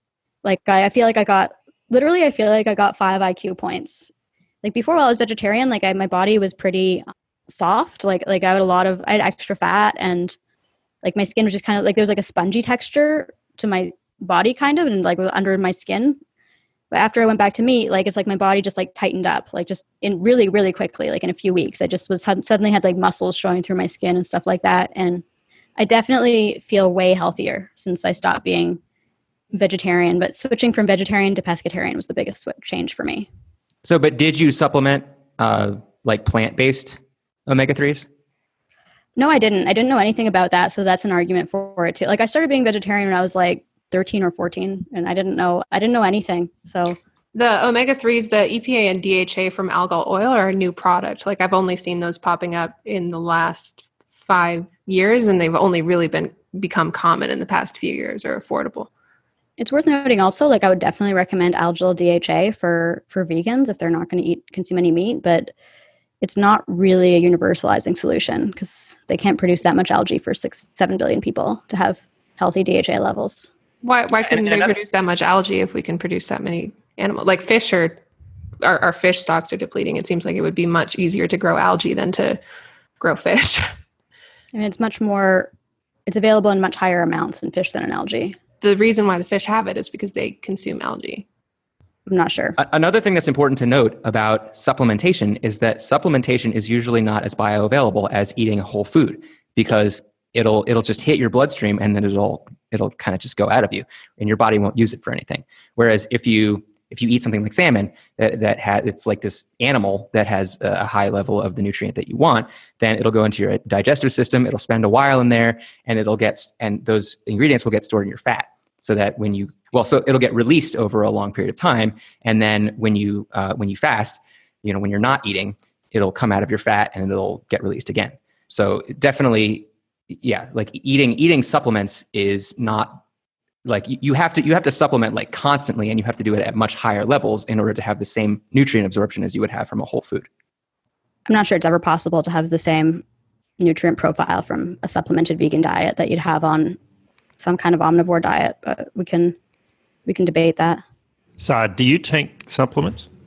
Yeah, I do. I supplement B12, and although I've stopped more recently, I do supplement DHA as well from algae sources and vegan vitamin D3 as well. So yeah, I do supplement. I think you definitely have to supplement to have a healthy long-term vegan. And for a lot of people who are non-vegans, I think they should probably look into if they're getting a lot of the micronutrients as well, because I think a lot of us are deficient on some major important nutrients. And when it comes to B12 as well, it's true that you should be looking into supplementing, I think, whether you're vegan or not, because there's a lot of non-vegans. Like for me, myself, before I was vegan, I was deficient of B12 pretty severely. And even though I was eating meat, my body just didn't absorb it at the right kind of levels. But yeah, I do think that's important. How do you feel, Saad? I feel very good. I feel very healthy. And I've been able, I'm very active as a person, and I've never really noticed any problems when it comes to being on the vegan diet. But to be fair, I have not been on it that long. And I think whatever diet you're on, it's going to take, sometimes it could take 7, 8, 9, 10 years before you really notice the consequences of it. I do know people who are extremely healthy and have been vegan since they were born, and now in their 20s or 40s or 50s or even 60s. Well, not so many people who are in the 60s, maybe up to 40s, let's just say. And they seem to be anecdotally very healthy and very active, and they've been vegan forever. Yeah, I have one statistic I want to bring up. So 77% of vegetarians are B12 deficient, 92% of vegans are B12 deficient, and 11% of omnivores are B12 deficient, according to one study. And that could just be that probably supplementing isn't taking off the way it should be, maybe in the vegetarian vegan community. But do you know what year that study was done? Like when did? I'm not sure what year it was done. I say that question. An important development is that there are a lot more fortified vegan products now than there have been even like 5 years ago. Whether we're talking about the Beyond Meat or whether you're talking about the prevalence of fortified plant milks, there is B12 that's readily available that even if you're not aggressively seeking to supplement, you're going to end up consuming them anyways. And when you're eating animal products, a lot of the nutrients you're getting that way are found through fortification as well. Like B12 is fortified amongst cattle, because cattle or whatever other, generally most animals are not getting the B12 they need from their plant-based diets either. So at some point there's supplementation fortification happening whether you're eating animals or not. I think it's worth noting. So this really confused me for a long time, because they said basically the animals don't produce B12, so you have to give them the vitamins so humans can eventually get the B12. It actually comes from dirt, like certain bacteria that live in dirt. So right. For a long time, humans would eat root vegetables that had dirt on them. Now, that's not so easy to get unless you can find organic vegetables somewhere and then you eat them raw and just absorb the nutrients that way, which would probably be the best way to do it.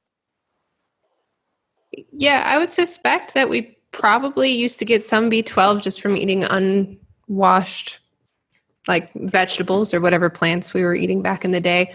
Also, I think a lot of the reason why farm animals need to be supplemented now is because their feed is completely devoid of nutrients. And when we're talking about most factory farmed animals, which I think every single one of us here can agree to try to avoid that as much as possible, they're eating diets that are not natural and that are not coming from nutrient-rich soil.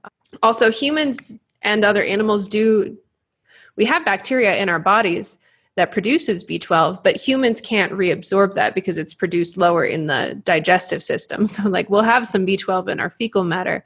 Cows produce it also, but cows have multiple stomachs, so they're able to reabsorb some of those nutrients. That's why ruminants are good at being vegan, or maybe, I don't know, but this is what we're debating right now, but like ruminants have basically like a fermentation system in their bodies where they're able to reabsorb certain nutrients that we cannot.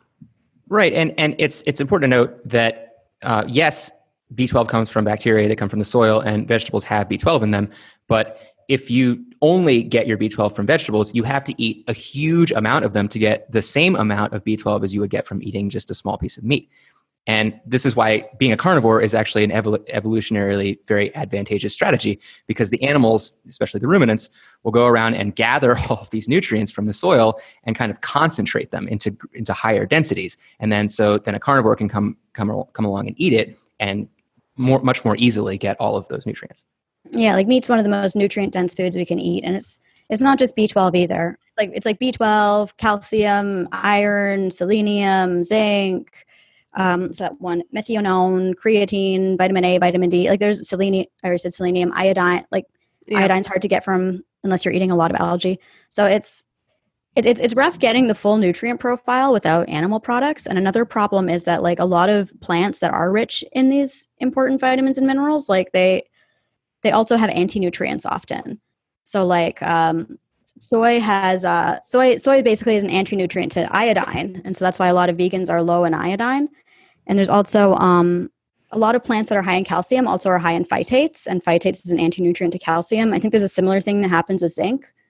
Whereas that doesn't happen in animal, because the reality is, weird as it may seem, often the plants, from an evolutionary perspective, really don't want to be eaten. Like, they don't want their seeds to be eaten. They don't want parts of their body to be eaten. They especially don't want their seeds to be eaten, because that means they can't reproduce. So they put anti-nutrients in the seeds. So when herbivores eat them, the herbivores get sick. There's even some plants that have like birth control in their seeds, so that the herbivores eat them, the herbivores reproduce less. Whereas the herbivores, especially herbivores that we've bred to be food, from a purely biological perspective, from a purely Darwinian perspective, they do want to be eaten. Yeah, I think it's important to note too that there are plants that want to be eaten, and these are the ones with the sort of tasty, sugary fruits, because those get eaten, and then the seeds pass through the digestive tract of the animal. The animal walks far away and spreads the seeds. Yeah, that's a good point, Chris. Well, and also, like, even with the anti-nutrients, I just wanted to clarify, I don't think any of us are arguing for like a pure carnivore diet. Like, there's a lot of nutrients in plants as well as some anti-nutrients, but I think on the balance, like, eating your veggies is good. No, I'm a big fan of eating your veggies. My main point with anti-nutrients is that if you're only eating your veggies, then the anti-nutrients will interact with the nutrients, so it's likely you'll become nutrient deficient. Yeah, Right. This is unfortunately, it seems to be true from the research I've done. Another thing that can interfere with nutrient absorption is fiber. Basically, like, as a vegan, I felt like I was very tired. I had other issues going on. I had a parasite, which was like confirmed. I know a lot of people just claim to have parasites, but I actually had parasites for months, and medication wasn't working to get rid of them.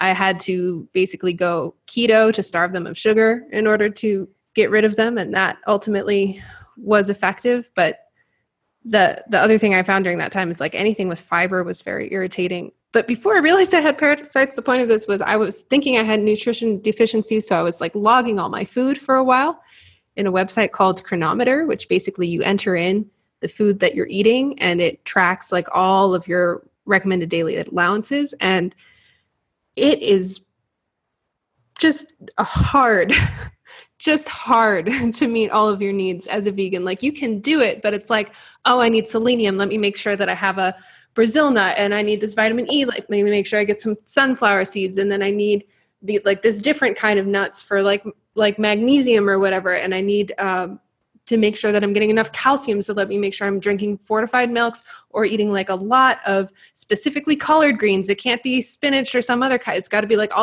it was just overwhelming. And like, I really struggled trying to balance everything. And then one day I was like, what happens if I add some eggs?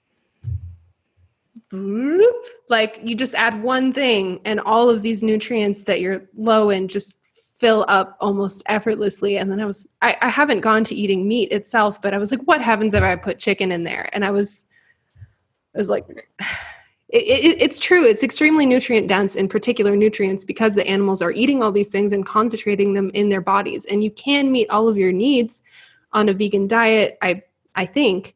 But it's hard. You need a really wide variety of foods, and the nutrients you're getting on top of that are going to be less absorbable because of the fiber and the anti-nutrients, and they come in different forms. Yeah, and I think it's important to point out that if you were a cow or a rabbit or something, and the website were configured for your daily allowances for those animals, then it would be very easy to be a vegan and meet all of your daily allowances. But I think it's telling that we evolved to eat meat occasionally, maybe not all of the time, but we evolved to absolutely need meat for a while, every now and then, because otherwise we wouldn't have these huge recommended daily allowances of all of these nutrients.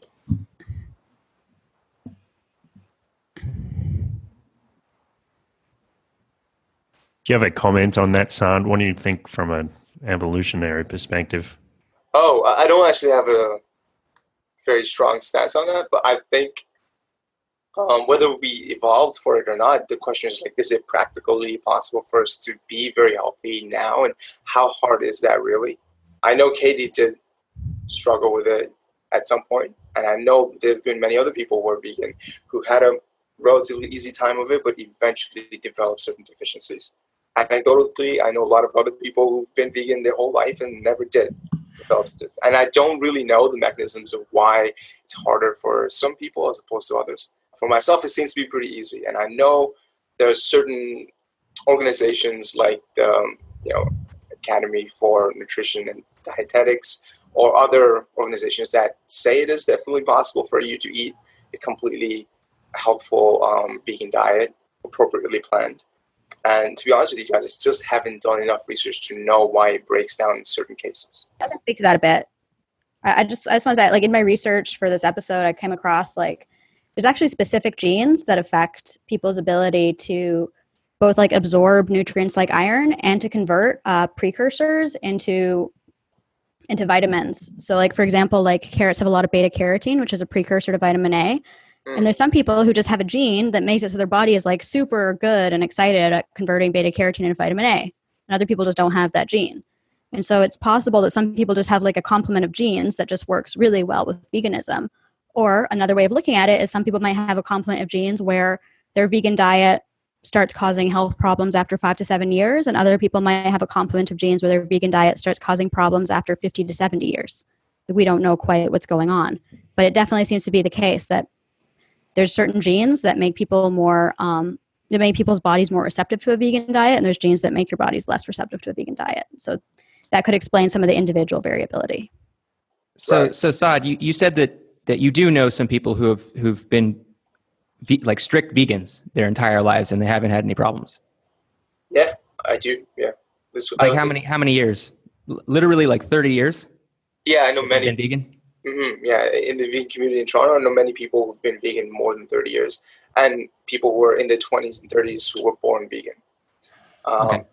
I've never heard of anybody being vegan that long, but I guess I'm not in the community. I mean, Right. it's also I think it's really important to note in terms of being born vegan or gestated vegan, there's a lot of case studies of vegan moms where the babies end up with, like, some very serious problems. There's, like, some vegan communities where, like, all the babies pretty much are, like, basically end up with, like, urgent emergency medical issues at around the same time after they're born. And, you know, once they start giving them, like, B12 and, like, animal fats, the urgent chronic problems go away. But those babies are often developmentally delayed years later, or they test lower cognitively than babies that have been omnivore the whole time. So it's definitely, I would say if you're a pregnant or breastfeeding woman, going vegan is a very risky move, and you definitely want to, at the very least, make sure you're supplementing heavily. Yeah, that's what I would say is make sure you're supplementing heavily and, like, really pay attention to your nutrition. I wouldn't go so far as to say it's impossible, but just when I look at, like, statistics on vegans, like, they're more likely to have lower bone density. They're much more likely to be B12 deficient. Although, to be fair, Saad, I think those studies were a while ago and the B12 issue wasn't known. Part of it, like, we can say it's possible to be vegan and healthy and meet all those nutritional needs, but, like, how many people do we actually know that put that much thought into everything they eat and are, like, really trying to balance tens of hundreds of different things? Because it really does, I guess you could get used to it, like, you could develop a routine and just know what to eat. But when I actually dialed in and tried to meet all my nutritional needs, I found it really difficult, and I would just imagine that most people aren't going to succeed, even though you can. So one point is, I guess with the availability of products, things will get easier over time to do that. Not necessarily. Like, we don't actually know that it's possible to supplement well enough. We don't even know it's possible to supplement well enough on a vegan diet so that, like, you know, let's say the baby is as healthy as an omnivore baby. Like, that's an act of faith at this point. But here, I have an idea. I have an idea for the vegan community. So I visited a shellfish farm. It's actually Anthony's idea, not mine. But I visited a shellfish farm once, and those shellfish are no more responsive to the world than plants are. And they're so nutrient dense, and they've got, like, all the things that vegans, they've got a lot of really important things that the vegan diet lacks, or it's hard to get on the vegan diet. Like, why don't vegans just start eating shellfish? Or oysters. Yeah, that's something I've definitely thought about myself, because I don't think oysters or shellfish are sentient. I think it would probably be okay for me to eat them. I have heard of some osto vegan. It's rare. I think that like in any movement, like there's kind of like you draw a line at animals and it becomes like a moral line, and to cross it becomes taboo. But I think it's a good idea. Yeah. I don't know how important it is for us to eat a diet where you're meeting all of your nutritional needs every day. Like, is that really how we have to break it down for us to be healthy in the long term? No, Because it's definitely not. I was going to say, because at least anecdotally, the people who I know who have been eating vegan diets successfully and have been doing it for a very long time aren't necessarily doing that. They seem to be very healthy. So that leads me to believe it's possible at least to replicate it. And I know people have had babies while eating a vegan diet and have done it so successfully. So I know it's possible to do it. I think it's right to be hesitant, and it's right to realize it is a health risk for you to try any type of diet that significantly deviates from what has been studied extensively and is the norm. So I will concede it's a health risk. Anecdotally, I know it's possible, but I'm hesitant to make like strong claims because I don't know enough about nutrition to be like, this is definitely how things are. But yeah, that's what I think. Yeah. To address, so I just want to address directly the question. It's definitely not necessary to eat every single nutrient every day. And that's sort of one thing that's sort of cool is like, even if you drastically reduce your consumption of meat, so if you're eating, I don't know, red meat once a month and a few eggs a week or something, like that's pretty much fine. Like you don't actually need that much animal products. Some people who have been like vegan for decades, like they very occasionally eat some animal product, and that might even be enough just for their bodies to synthesize and to like address nutritional deficiencies to make it possible for them to continue for that long. If that's all that's necessary, why would supplementation not be sufficient? A lot of supplements, the nutrients in the supplements, like Chris said, are not as bioavailable. My understanding of how the body works is that so all of your tissues have sort of different nutritional needs. And in order for those tissues to heal after they've been damaged, which they do, they break down constantly. Basically, all of a certain profile of nutrients needs to be present in your blood in order for that particular tissue to heal. And so you can either get that from having it in your gut and it's just kind of leaching out into your blood, or you can have it from having it in your fat and it's kind of leaching out into your blood, or you can get it from supplementation. The problem with supplementation is that if in order for that tissue to heal, you have to supplement exactly all of the correct things that tissue needs. And they need to be like, you need to eat them all at the same time in order for that particular tissue to be able to heal. I don't know if that's how it works or not, but I wouldn't be surprised. I suspect that the reason why supplementation doesn't always work is partly what Ariel said, that supplements aren't as bioavailable or as absorbable. But number two, if you just look at nutrition research, we clearly don't know what we're talking about. Like, there's so many unknowns, there's so many questions, and that one of the reasons why vegans were so historically deficient in B12, and there were many cases of vegans having neurological damage and stuff, is because we didn't even know that B12 was necessary for vegans until relatively recently. And There's other things like I'm hearing a lot more about vitamin K2 recently. Like traditionally people thought that you could get vitamin K2 and just convert it from K1, but it seems like that's another one of those things that some people can convert and other people can't, and the conversion is kind of murky. So now people are emphasizing K2, which really you can get only from like fermented foods. There's some in eggs, but more in pasture-raised eggs and certain types of hard cheeses. I suspect that there's more nutrients that we don't know about, is what I'm saying. Yeah, it's also worth noting that there's a difference between surviving and thriving. Like, it's pretty clear it's possible to live on a vegetarian or vegan diet and to still live a long life and to get by. But, it's possible to live for years and years with some kind of chronic nutrient deficiency and just learn to adapt to it. Like, I'm just depressed. I'm a depressed person. Or like, I experience mental fog, or even just like, I'm tired a lot. Like, I feel like for me, I was living with chronic nutrient deficiency of some kind while I was vegetarian, and it was having these effects, and I just didn't connect it to the vegetarianism. Like, if you had asked me when I was like, 22, like, how's being vegetarian working out for you? I would have had a lot of positive things to say. I would have been like, it's great. I love it. I eat lots of eggs. It does the trick. But looking back now, I realized I was just slogging along with some chronic nutrient deficiencies that were causing me symptoms. Yeah, and Katie, that's going back to what you said about how there are maybe unknown nutrients that we don't know that we need, and that's actually one of my main reasons why I try to stick to sort of a more paleo diet, because I'm like, well, I don't know the things that I need, but I can assume that the things that my ancestors ate are things that I can also eat because clearly they survived. I mean, you're likely to survive on either diet, right? Like the question we're trying to Yeah, survive establish and thrive. Yeah. But they didn't necessarily thrive, right? Our ancestors, because the reason Well, back before agriculture, they did, unless they were involved in some kind of violent conflict, I guess, or maybe had some diseases. Did they have better health than modern humans? Like, did they have Absolutely. like a higher quality of life?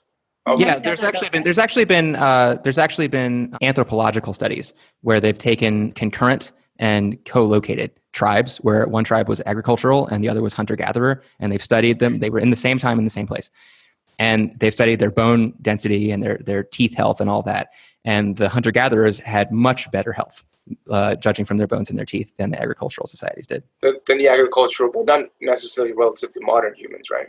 That's really interesting. Well, so modern humans are still agricultural. We eat grains. That's the main difference, and dairy. Well, with modern humans, there's a million confounds because we also have like medical, health, So that's why Chris is chemicals everywhere. Useful, because if they're co-local and concurrent, then right. Thanks, Chris. That's really interesting. This kind of gets back to the issue too of like eating something that, from an evolutionary perspective, wants or doesn't want to get eaten. Because like when we switch to agriculture, we switch to a very grain-based diet, and grains have a lot of anti-nutrients and like gluten, lectin, phytates, oxalates. And versus like in a hunter-gatherer society, when you're eating more fruits, a smaller proportion of nuts, but still quite a few nuts, and then meat. There's just more nutrients and there's fewer anti-nutrients, and they're more easily absorbed. So we don't know what the healthiest human diet is, but to many of us, it seems like there's some reason to believe that eating animal products is helpful. Most of us advocate massive reduction of animal product consumption, though. Like what level do you feel is safe or is good, like for those of us who think that eating animal products is necessary?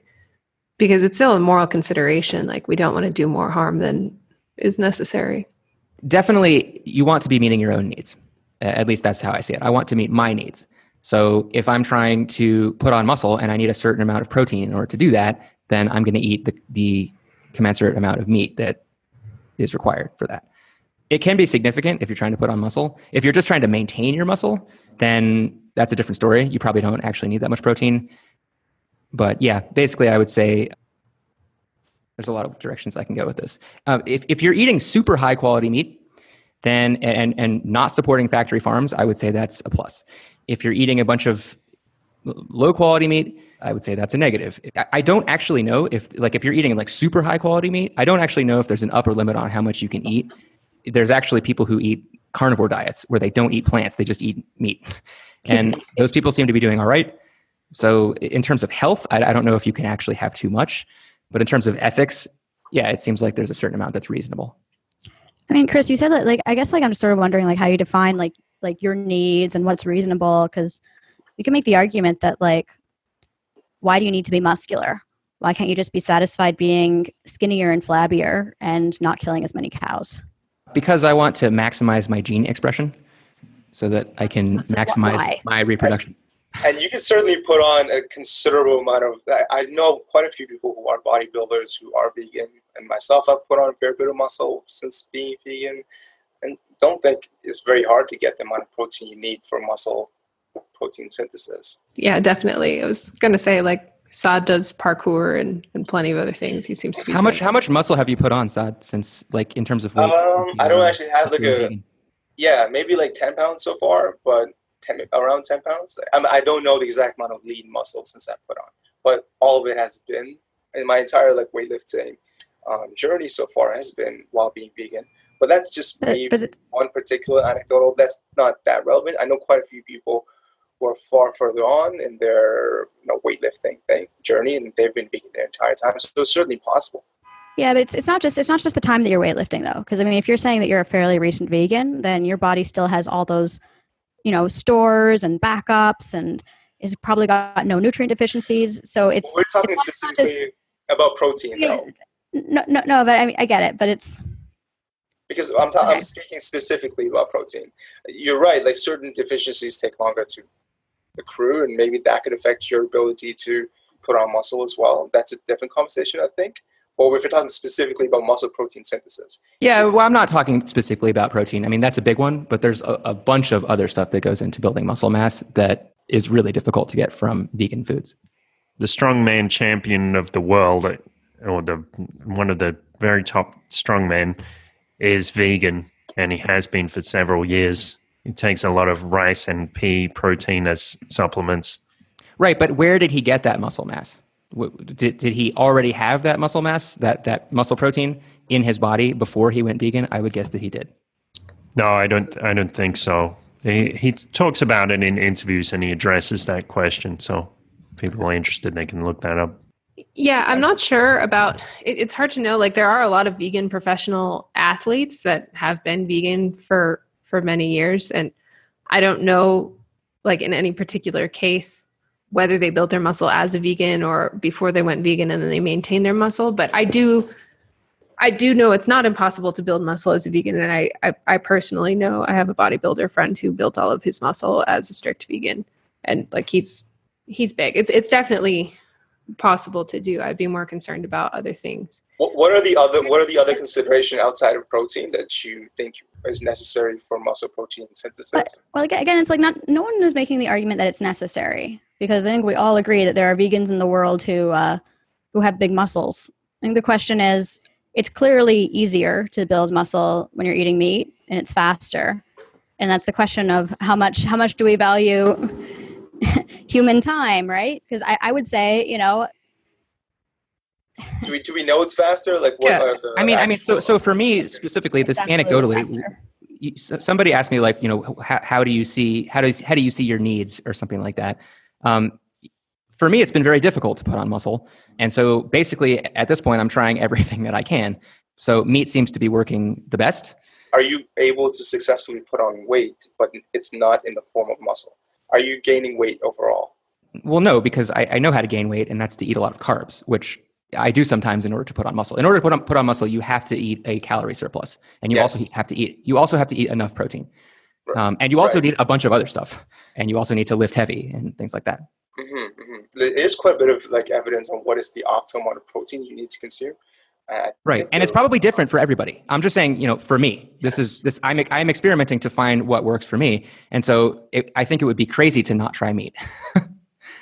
And I mean, it's not just protein; it's also like iron. There's creatine. Yeah. There's all kinds of stuff, zinc. Right. So it's not just. It seems to me that if you're vegan or even vegetarian, you either spend the same amount of time working out and be satisfied with less muscles, or you spend more time working out to get the same muscles. That's what it seems to me. I'm not convinced that's the case. You are definitely right. Like, you need to have more than just protein, right? That's not the only necessary thing, but you can get the optimal amount of protein fairly easily, I think, in a vegan diet. The number that I've researched anyways is about 0.8. By eating tofu?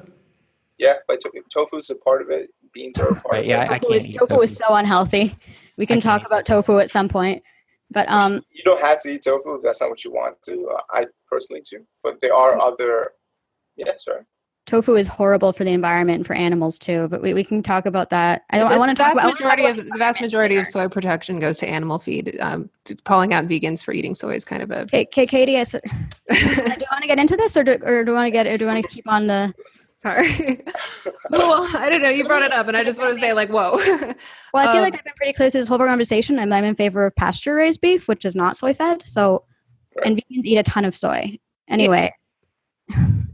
But I'm just saying, like, soy inherently isn't worse for the environment than like other crops that you could grow. The reason why people point out soy production is damaging is because there's a ton of it, and the ton of it is going to animals. Soy is one of the worst crops. Same as meat. But I kind of want to stick to this topic of like the benefits of. Yeah. Can I answer your question of like, do we agree that you'll build muscle quicker eating meat? I don't know if I don't think that I agree in all cases that you'll build muscle more quickly eating eating meat, but I do agree with you that it's easier. I think if you wanted to be a vegan and do it as fast, you would need a lot of protein powders and supplements. You're probably eating less whole foods, which probably has some other like marginally negative impacts as opposed to if you were eating like highly concentrated protein rich foods that were whole and had more of a balanced nutrient profile, as well as like amino acids like carnitine and taurine that you don't get from plant sources unless they're synthetic. But I think you can achieve like a really protein dense nutrient profile as a vegan, but it requires concentrating certain things from plant foods because there's just nothing in the plant kingdom that has protein on as concentrated of a level as protein is concentrated in meat. So what I found when I was vegan and wanted to eat a higher protein diet, what that meant was eating a lot of beans and trying to cut out carb foods as much as possible because that lowered my protein percentage. I needed to make sure that like every calorie that I was getting had some protein in it in order to get a high level of protein on a whole foods vegan diet. Because like maybe where you'll get 80% protein from meat, then you could get 5% protein from potatoes and you're fine if you're eating meat. If you're vegan, then like the most you're going to get is like 20 to 35% protein out of a food. So you just can't consume a bunch of low protein calories. You have to be a lot more careful with it. How much protein do you think is necessary for like the optimal amount of muscle protein synthesis? Oh, that's such an impossible question. Like it really depends. It's a well-studied question. Well, yeah, the figure that's thrown out there is 1 gram. Is 1 gram per pound of body weight per day. That's what they always say. I don't know if that's to put on muscle or to maintain muscle. I think you have to eat a little bit more than that to put on muscle. But it's to put on. I think it's to put on, yeah. But yeah, but going back to what I was saying before, like one of the reasons why I eat meat is because it seems to be the most nutrient dense food I know. And also all of these vegan, as Katie was saying, all of these vegan kind of ways to sidestep eating meat are very unhealthy for me. And actually one of the things that I didn't mention in my nutrition profile at the beginning is I used to have asthma, very bad asthma that I was hospitalized twice for. And I got it when I was 5 and I don't have it anymore since I was 25, which was 6 years ago. And the way that I got rid of it is I stopped eating grains. And I went paleo basically. And so there are all of these kind of, like non-whole food interventions that you can do in order to get your nutrient levels up so that you can maybe build muscle as a vegan. But I can't do those because they make me feel horrible. So I can't speak for anybody else. Maybe other people can be vegans and put on muscle and be fine, but I know that I can't. I looked at some studies leading up to this, and I didn't get to the specific question of muscle building, but there's been quite a few studies that have compared like a low-carb diet to a low-fat diet. And those studies do tend to be randomized on humans, which is pretty powerful. And they have found, a low-carb, high-fat diet being one that is more amenable to animal eating, and a high-carb, low-fat diet being one that's more amenable to veganism, although you can do either on the other. And they have found that both diets, compared to like the regular North American diet, produce weight loss and metabolic improvements, pancreatic glycemic improvements, but the high-fat, low-carb diet produces a more significant improvement. You said high-carb, low-fat is more beneficial? No, other way around. The high-fat, low-carb is more beneficial. But they're both an improvement on the standard North American diet.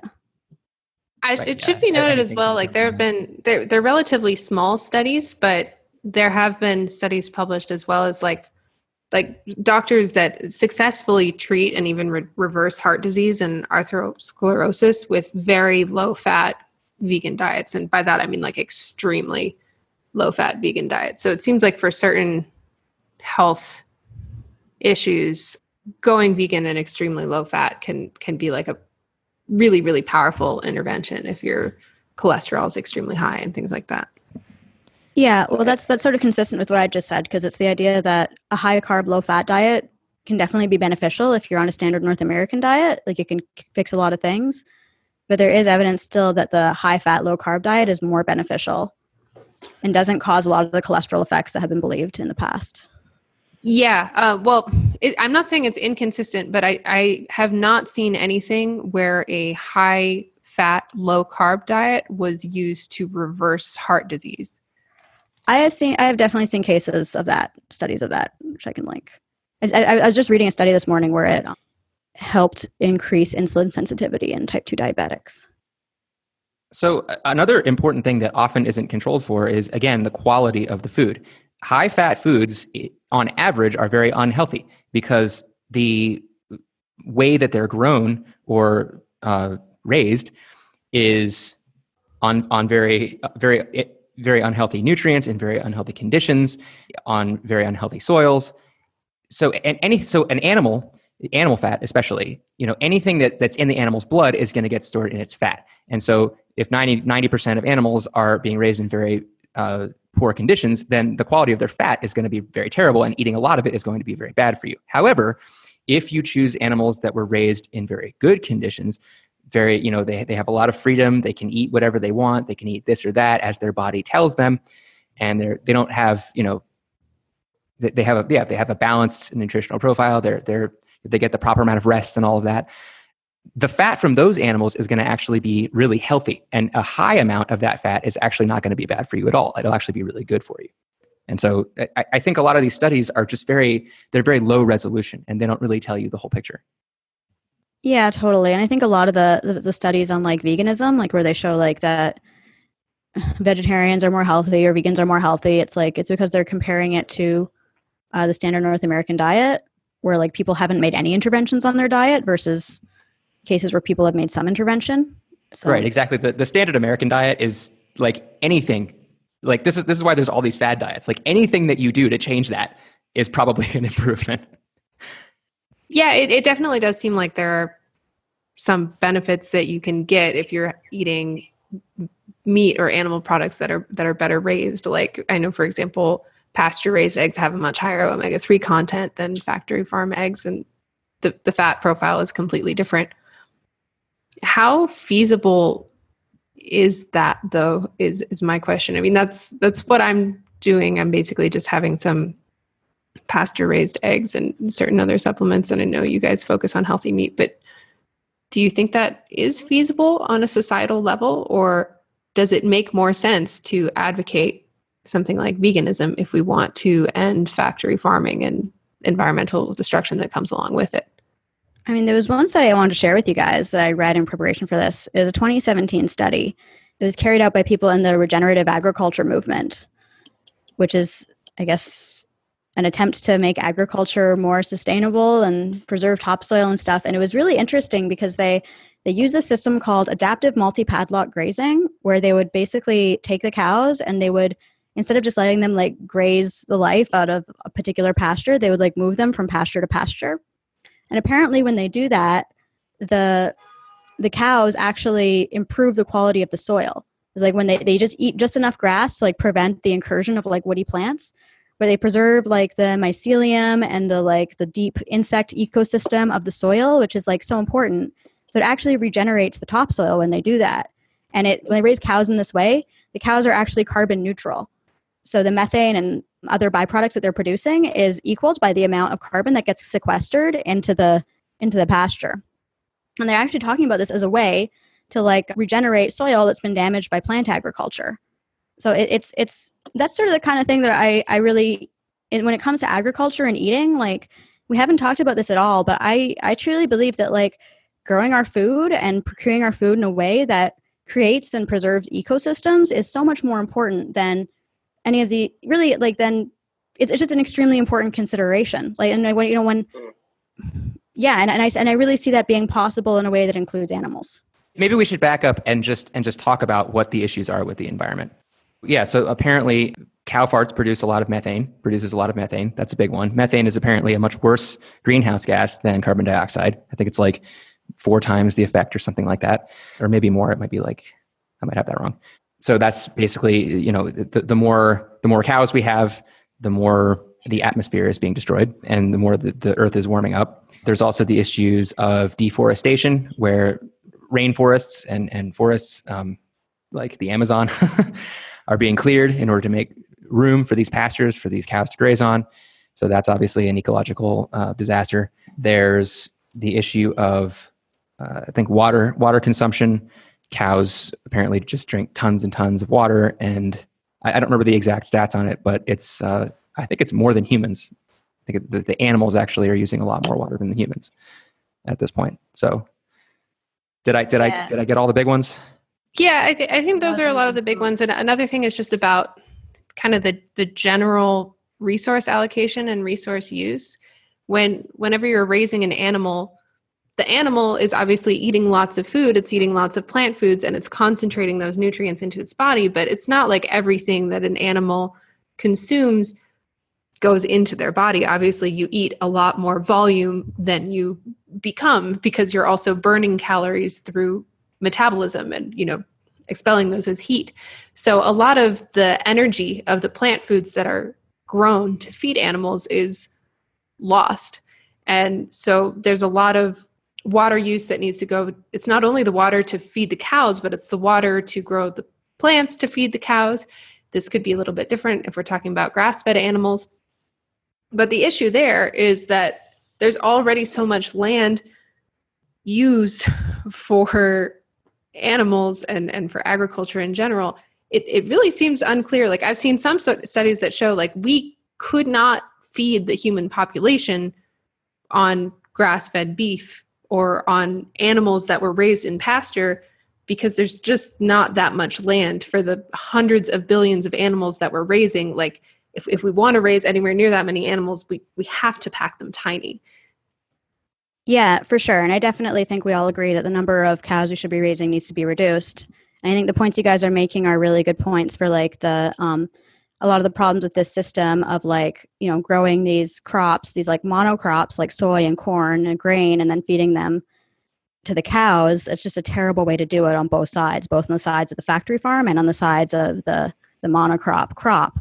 But where I do see there being a role for the raising of animals is in this system I just brought up, because it would address almost all the issues that Chris brought up, except maybe the water. When you're constantly just like it's, I just don't see it. Like this is kind of my problem with the vegan thing. Is it just seems to me it's more complicated than just like plant good, animal bad, or like eating plant good, eating animal bad. Like it's like if you're monocropping a field for like soy over and over again, or for anything, like it's going to kill the soil. And topsoil degradation is one of the biggest problems in the world. And there's so many environmental problems that come with these monocropping systems. But what happens is like there's ways to do things differently. Like there's ways that the fields could be used differently where, yes, we grow plants on them, we consume the plants, and then we have a period where they lie fallow, and maybe where they're even like become pastures for cows, because there's this evidence now that having them act as pastures for cows actually improves the topsoil quality.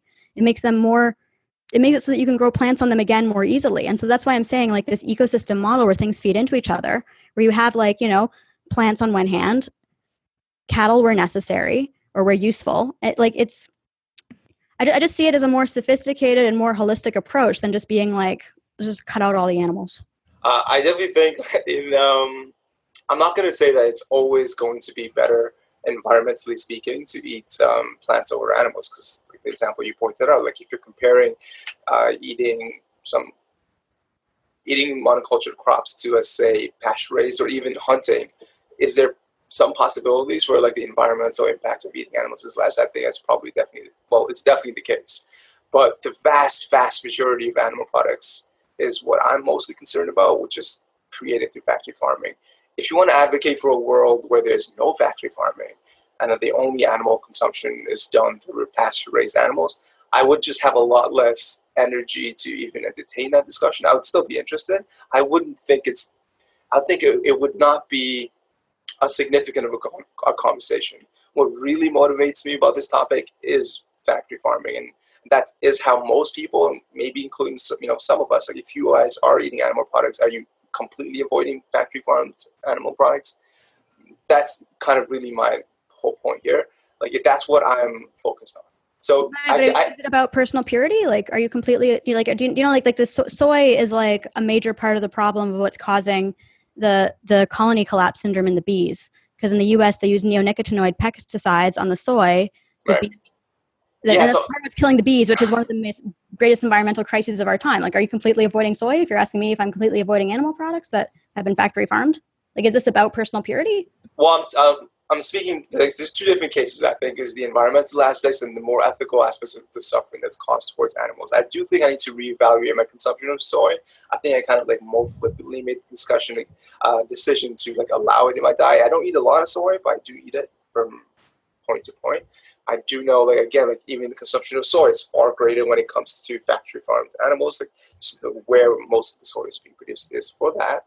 But maybe that's not really the right way to look at it. And I think I should reevaluate my consumption of soy to eat more in line with my values. You asked if it's about personal purity. I think perhaps another point is about how you're supporting these things financially. So it's not necessarily about purity, right? Yeah. I mean, to answer the question, when I cook meat at home, it's the vast majority of the time it is either grass-fed beef or some kind of free-range chicken or free-range eggs. But I do eat out sometimes, and when I like buy something, a meal that has chicken in it, I probably do consume like a significant amount of factory farm chicken, to answer the question.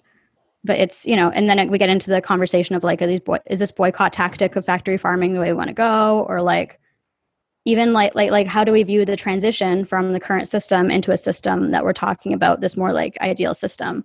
And I don't necessarily, I do kind of see it as a more gradual transition. And I do sort of, I guess, experience my transition as being a more gradual one in how I see the world right now. But I mean, I do take the point. I am supporting factory farming to a certain extent. Yes, exactly. The reason why these factory farms exist is because there is a demand for meat at a low cost, regardless of the quality. And so we either need to inform people to reduce demand, or we need to have some kind of government solution which reduces the supply, or maybe on both sides. But yeah, I think maybe the biggest issue is that people just don't realize that when they eat that cheap meat from the factory farms, it's devoid of nutrition, and it might have a lot of toxins in it, actually. I think there is nutritional value to it, actually. It is still nutritionally dense, but sure, it has protein in it. Yeah. Well, it has other stuff in it too. It has iron. It has all kinds of stuff in it. It also has hormones and whatnot that's not that good for you. But I mean, there's another thing is like there's an elitism to this discussion, right? Because it's like, like, yeah, me and Chris can go buy our grass-fed beef and whatever, but the fact is, like, the majority of the population of the world wants meat, and there's a lot of people in the world that are on, like, in the third world who are on very low nutrition, high carb diets that would greatly benefit nutritionally from an injection of meat into their diet. Like we've done a lot to like honestly meat. If you're talking any meat, yeah. In Africa, it's common to have tea with tons of sugar in it, and that's your meal.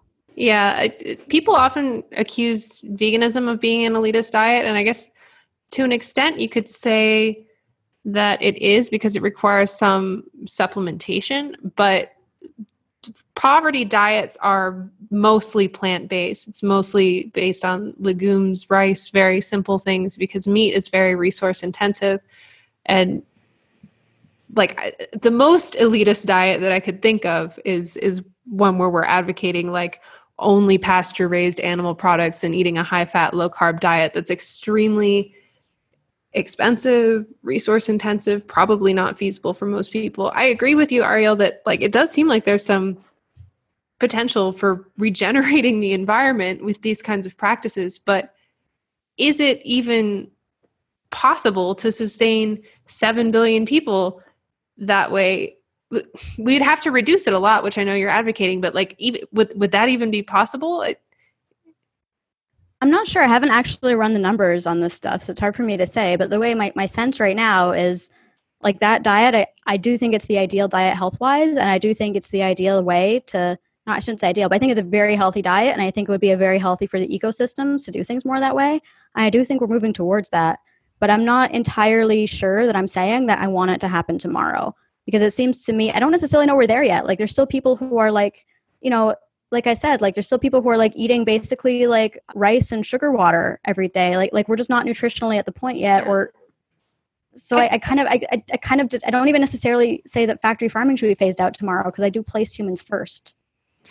I don't think we are moving towards that. I think that there's like certain movements that are moving towards that. And I think that like rich Westerners are moving towards that. But I think what the world is moving towards is probably the world is moving towards more industrialized, more factory farming, and I'm talking about factory farming of animals, and then also monocropping. The world is moving towards like these vast, very industrial types of food systems to feed a lot of people very simply. At going for a more holistic approach sounds good, but I think it's actually more likely that if you want people to get meat, and you want people to get meat sustainably and ethically, that we should be talking about lab-grown meat more than we should be talking about pasture-raised meat. I don't think pasture-raised meat is like a feasible solution at scale.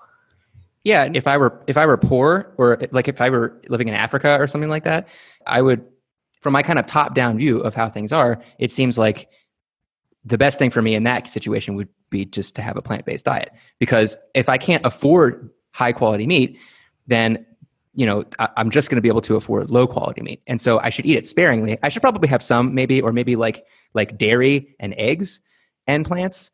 But like I consider myself lucky. I'm happy that I can afford this high quality meat. That's great.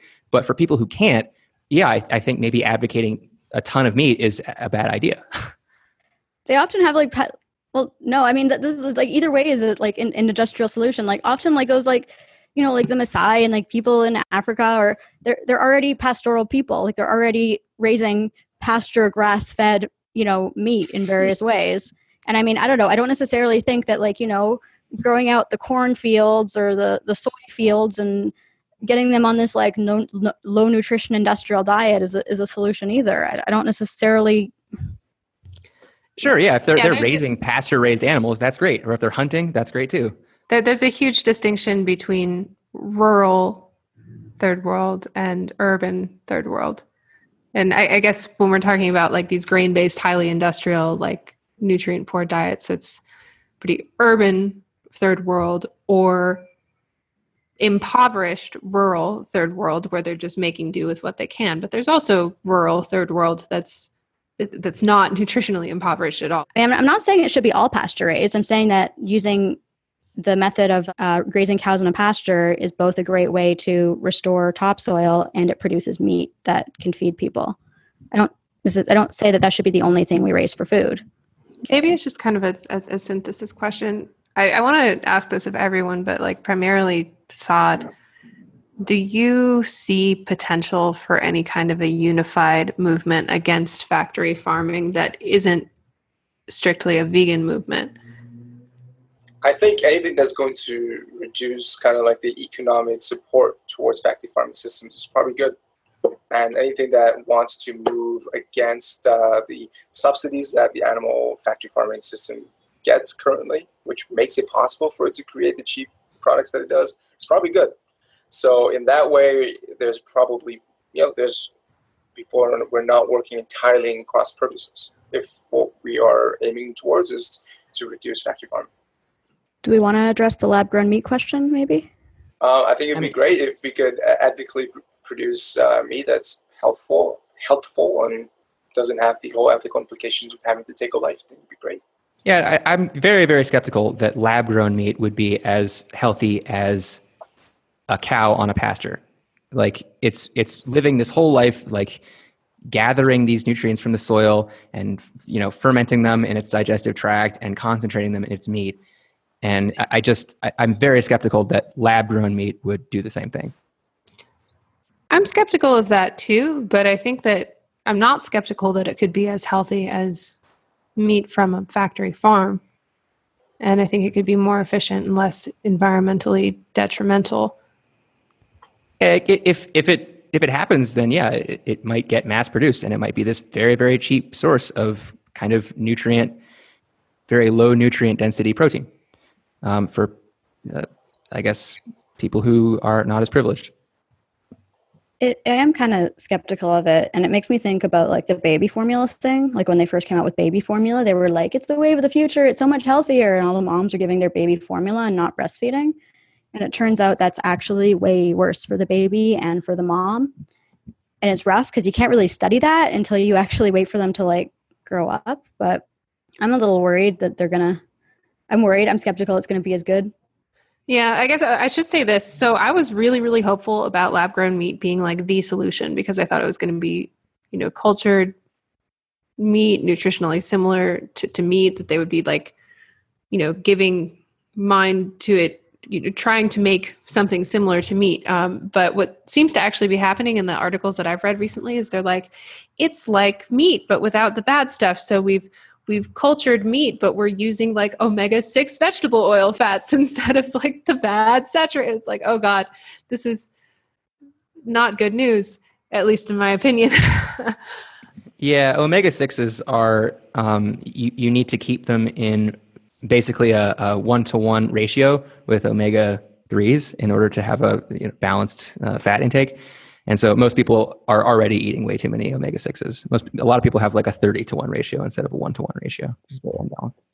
And that's kind of where I worry, because like if you take something that's never been in the human diet before and it's just this sort of new thing, you don't know how it's going to work. Like that's kind of my issue with GMOs. Like I know the vast majority of GMOs and the vast majority of GMO studies have shown that they're safe, but it still seems to me that if you're taking something that's never existed before, you're getting humans to eat it, you don't necessarily know that any particular new thing is going to be healthier or better.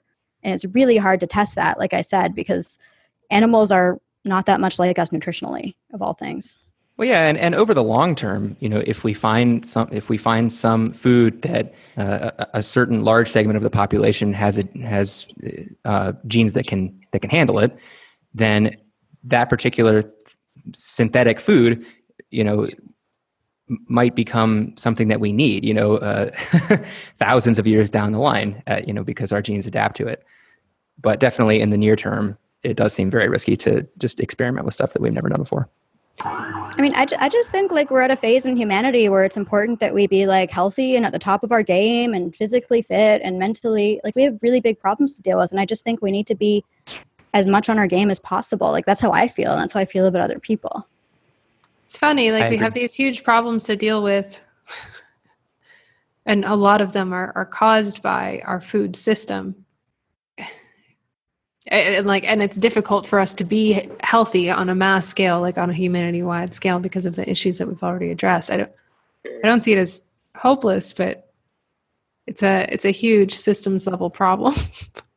I mean, I get that, but I feel like there's also something very pessimistic about that, like and cynical. Like we've reduced starvation vastly since like even the year 2000. Like starvation has more than halved.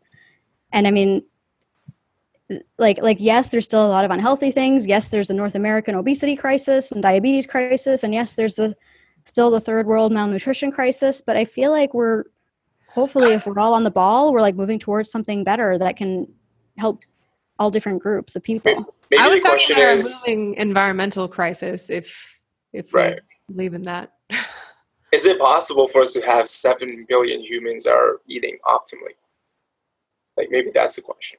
Maybe we can't solve this problem of optimal health for everyone anyways.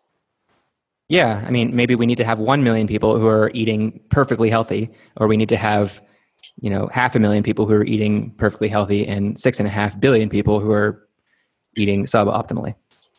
The nutritional elite. Oh God. Man, it's kind of what we have. Because whether we're advocating for a completely plant-based diet where you need supplementation, or if you want to rely on pasture-raised animals, I don't see either of them necessarily working for everyone. Like if you're talking about the population of the planet we have now, I'm not sure. That's an interesting point. Like when we're having these kinds of discussions, are we having an argument about like what's going to help the world or what's going to be most healthy for everyone? Or are we really having a discussion or debate about like, what is the way to join the nutritional and ethical elite so that you are pure and healthy? Yeah, well, there's 3 questions, right? There's like, are you looking out for number one? Are you looking out for humanity? Or are you looking out for all living things? And to what extent? Right, you don't have to pick one out of those 3, I guess, right? No, but you balance them differently, right? Like if I'm saying like, I want to optimize for the health and well-being of human beings and just, I'm sorry, animals, we're going to need to do some terrible things to you. That's a different approach than if I'm like, I really want something that's very compassionate to the animals and I want something that's going to make all humans very healthy. Like it's not necessarily the case that we can optimize for those two things. It's Right. not necessarily the case, but one thing that's nice is it does seem like in a lot of cases where we think that two interests are rivalrous, actually what's needed is some kind of a cycle that feeds into both interests well, and then like making both interests healthier helps things run smoother, kind of like what you were talking about with regenerative pasture raised animals would be good for the environment, would be much better for animals than what we have now, and would be the healthiest form of meat possible. Sometimes there are solutions that are that loop into each other, and hopefully we can look for those. It is hard though, because for me to talk about something like that, I guess even though I have made the leap in my actions to where I am consuming animal products now for selfish reasons, I still haven't made the moral leap to saying like I feel okay with advocating solutions that involve killing animals. And I guess maybe that's just a transition that we have to make. I think this is probably a pretty good place to wrap up. Does anybody, I want to give Saad like the final word to like, if you have a message that you want to get across about veganism, I wanted to give you a place to do that. But does anybody else have like a final point that they want to make before we wrap up?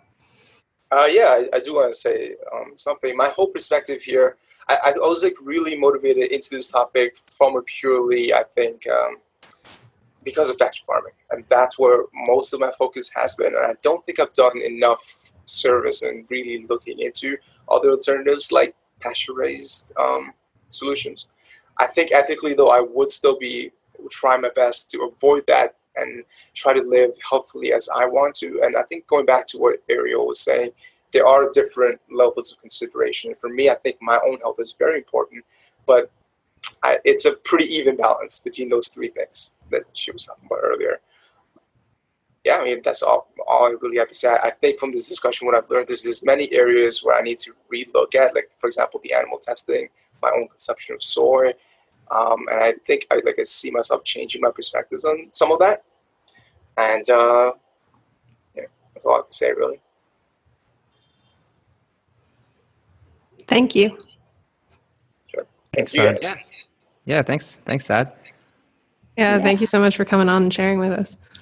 All right. Well, thank you guys for tuning in to this discussion on veganism and other potential solutions to our food system. We hope you found it informative, and I definitely got a lot out of it. I think we expressed a lot of different alternatives, whereas usually it's posed as like a this versus this kind of thing. So thanks for everybody who came on. If you like this show and want to hear more of it, please check us out on YouTube. We're on podcasting platforms, Stitcher. We're getting up on Apple Podcasts. You can support us on Patreon, social media, Facebook, Instagram. We're basically everywhere. So if you want to find more of us, just search for the Multiversity Project on basically any platform, and we will be there for you.